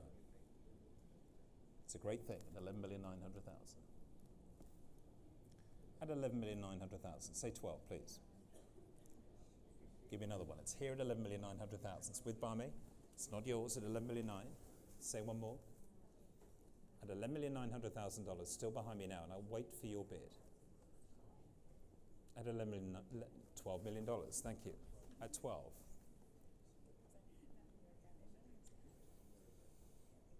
Barmay, what do we have? 12,100,000. 12.1. At 12,100,000. Are you sure there, Jackie? At 12.1. It's still at 12,100,000. Can we update the boards, please? At 12,100,000. Thank you. It's there. At 12,100,000. Barmay, it's your bid. At 12,100,000. It's against you, Jackie. I'm selling this time. Fair warning for 12,100,000. Thank you. It's paddle 438, 12.1. And lot number 128 is the Ernie Barnes, the Tunesmith from 1978. Beautiful condition, and starting at 160,000, 170,000, 180,000 now, 180, 190,000 here. Thank you, madam. 200,000 with Brooke Lampley in a new place. Give me 20. 220 in the room. At 220, 240, 260. It's already at 260 here, Emily, against you. Ladies bid. 280. Thank you, David. 300,000. Ahead of you, Kelsey, as well. 350. David's bidder. I've already got 350 with David. Madam, 400,000 is bid. At 400,000, I want to say 50,000. 450. It's already here at 450, Emily, I'm sorry to say. At 450,000, say 500,000. At 450,000. David Schrader's bid against you, Kelsey, here, and against you, Emily, at 450,000. Say 500,000, please. And we're still at 450,000. It's against you there, James, at $450,000. Say 500,000. For the, yeah, you want to say, for the Tunesmith at 450. At 450,000. Come in, James, if you want to, at 450,000. Here, 480 I'll take. Thank you, James. You've been patient at $480,000 here in a new place. At 480,000. There it is at 480,000. It's against you, David. It's against you, Madam, too. I'll take 500 from you. Yes, no? 500,000 is bid online. It's another new bidder at panel number 18, SOTHEBY'S.com. The future of online bidding, of course, at $500,000. With the online bidder at 500,000 against you all. It clears all your bids at $500,000 with the online bidder. Thank you so much at home. Panel number 18 at $500,000. Anybody else want to bid? Constanza, you bidding here? At 500,000, no? James? At $500,000. I'm going to sell it this time. It's with the online bidder. It's against you in the room. It's against you on either side of me. And 500,000. Hammer is coming up. Selling it here. Last chance at $500,000. Elizabeth? Jackie? Selling it here to the online bidder. Last chance, James. Quickly, has to be now, please, for 500,000. Paddle 18. Thank you very much indeed. That's sold. The hammer has come down. Thank you, James. And we move on, of course, to one of the most significant and largest works by Alighiero Boetti, his celebrated Mappa series, which was first exhibited as part of the artist's major 2011 traveling exhibition, of course, both in New York, here at MoMA, and, of course, at the Tate as well in London. Property from the Chiara and Francesco Carraro Foundation, sold to benefit endowment purposes. This fabulous work showing in the galleries upstairs, of course, wonderfully next to the Warhol and, of course, the Henry Moore Festival work we sold on Monday. And I'm going to start the bidding here at $6,400,000. At $6,400,000, $6,600,000, $6,800,000 now. $6,800,000, $7 million now with Claudia Dweck. $7,200,000 with you, James Sevier. $7,200,000. At $7,200,000. Come in again, Claudia, at $7,200,000. With James Sevier at $7,200,000, James. Head of Contemporary Art at Sotheby's in Europe here at $7,200,000. You bidding, madam? At $7,200,000. Still there at 7.2, $7,400,000 now. At $7,400,000 with Claudia this time. And against you, James, at $7,400,000. Thank you, Claudia. It's your bidder at $7,400,000. Not yours. $7,400,000 here. At $7,400,000. Still with Claudia, you out, sir?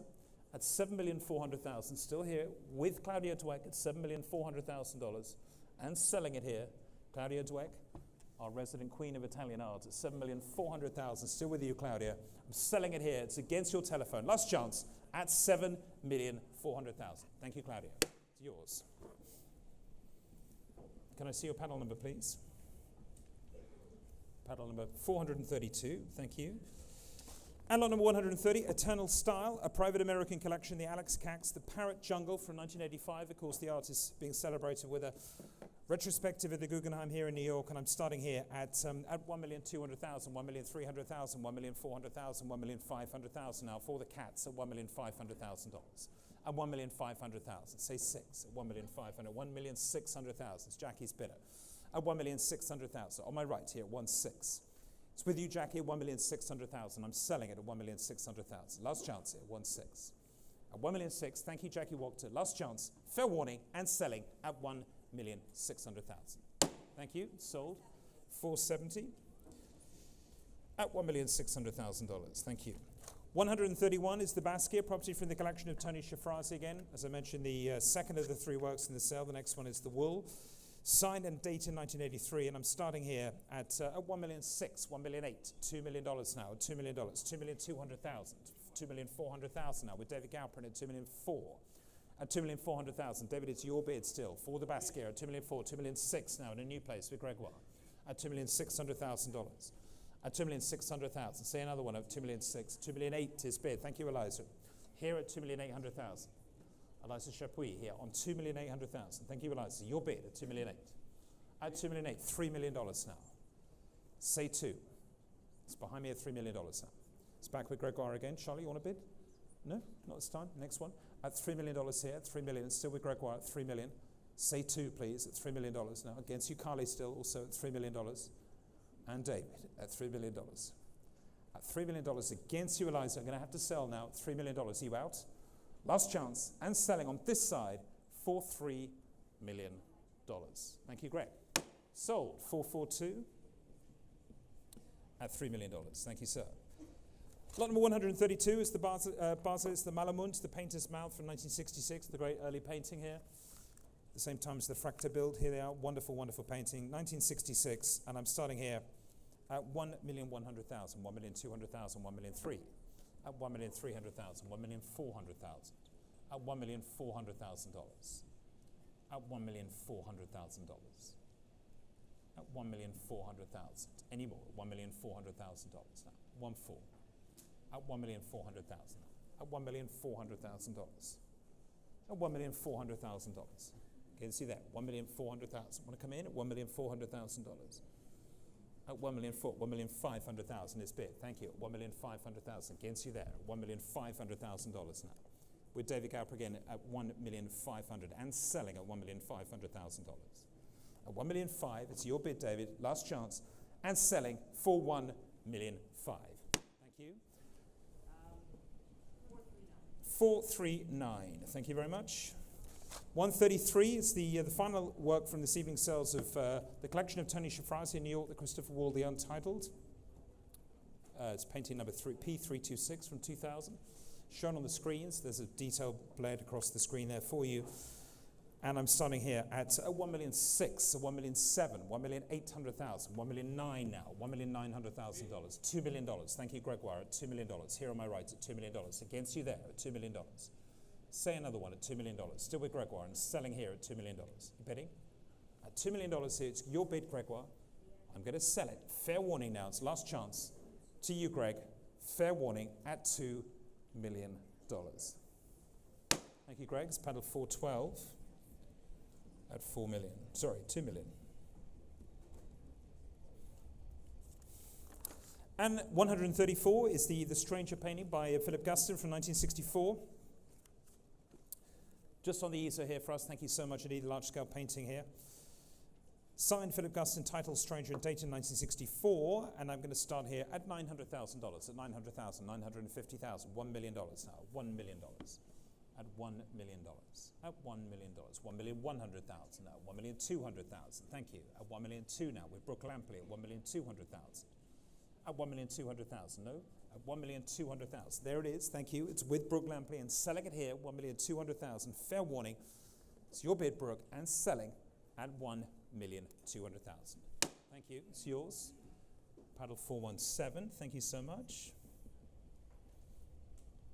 And 135 is the David Hockney, The Sunflower and Three Oranges. Signed David Hockney, titled Sunflower and Three Oranges, and dated 1996 on the reverse.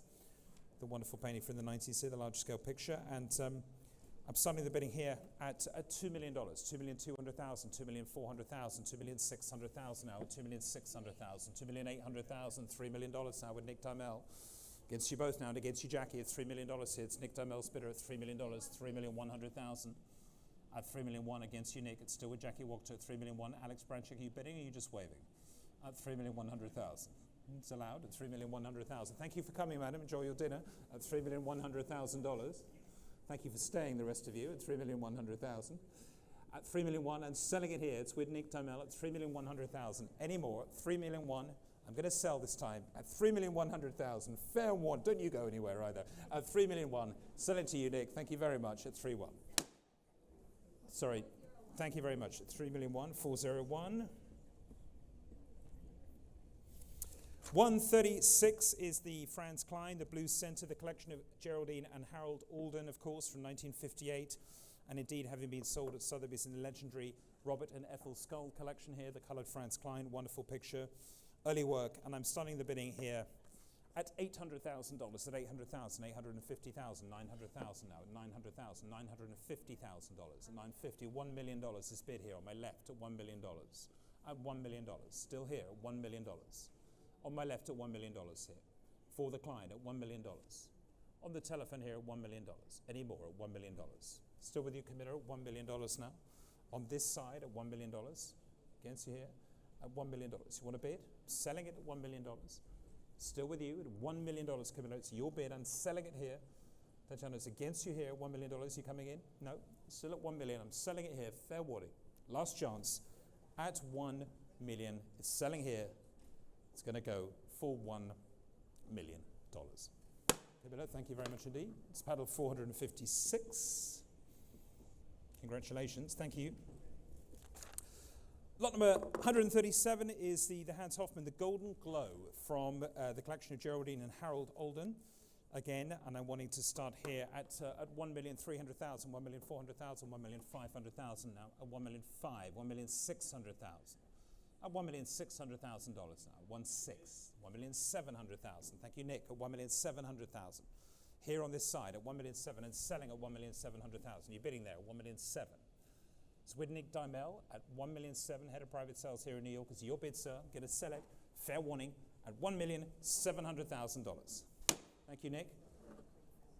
457 is your paddle number now for this picture. Thank you. 17. And we move on to the last two lots of the evening sell. Louise Bourgeois is next, the Observer from the collection of Geraldine and Harold Alden. Conceived in 1947, 1949, of course, this wonderful sculpture. And I'm going to start here at 1,100,000, 1,200,000, 1,300,000, at $1,300,000. Any more? 1,300,000. 1,300,000. At 1,300,000. 1,400,000 I have in the with a commission bid, and I can sell 1,500,000, 1,600,000. Any more, Eliza? At 1,600,000. No? Still with me? 1,600,000 is against you, Nick. 1,600,000, 1,700,000, 1,800,000 now. Lisa, not yours. At 1,800,000. Give me 9. At $1,800,000. Still my bidder at 1,800,000. Want to say 9? 1,850, please. Oof. 1,850,000. Yes, I'm going to do that. 1,850,000. 1,900,000 those against you. We'll top it up to 2 million. Lady will top it up. $2 million. Thank you. 2,100,000 is my bid. Say 2, madam. It's my bid again at 2,100,000. I'll take 2 from you. At 2,100,000. Would you like to say 2? 2,200,000. 2,300,000 is still my bidder. With the commission bid at 2,300,000. 2,400,000. I'm out, madam. It's your bid at 2,400,000. The fourth row at 2,400,000 is against you, Lisa, too. Ladies' bid in the room at 2,400,000. There it is. Want to say 5? Bid. 2,500,000. You out? At 2,500,000. It's on my left and selling for 2,500,000. Last chance at 2,500,000. Thank you, Lisa. 2,500,000. 426.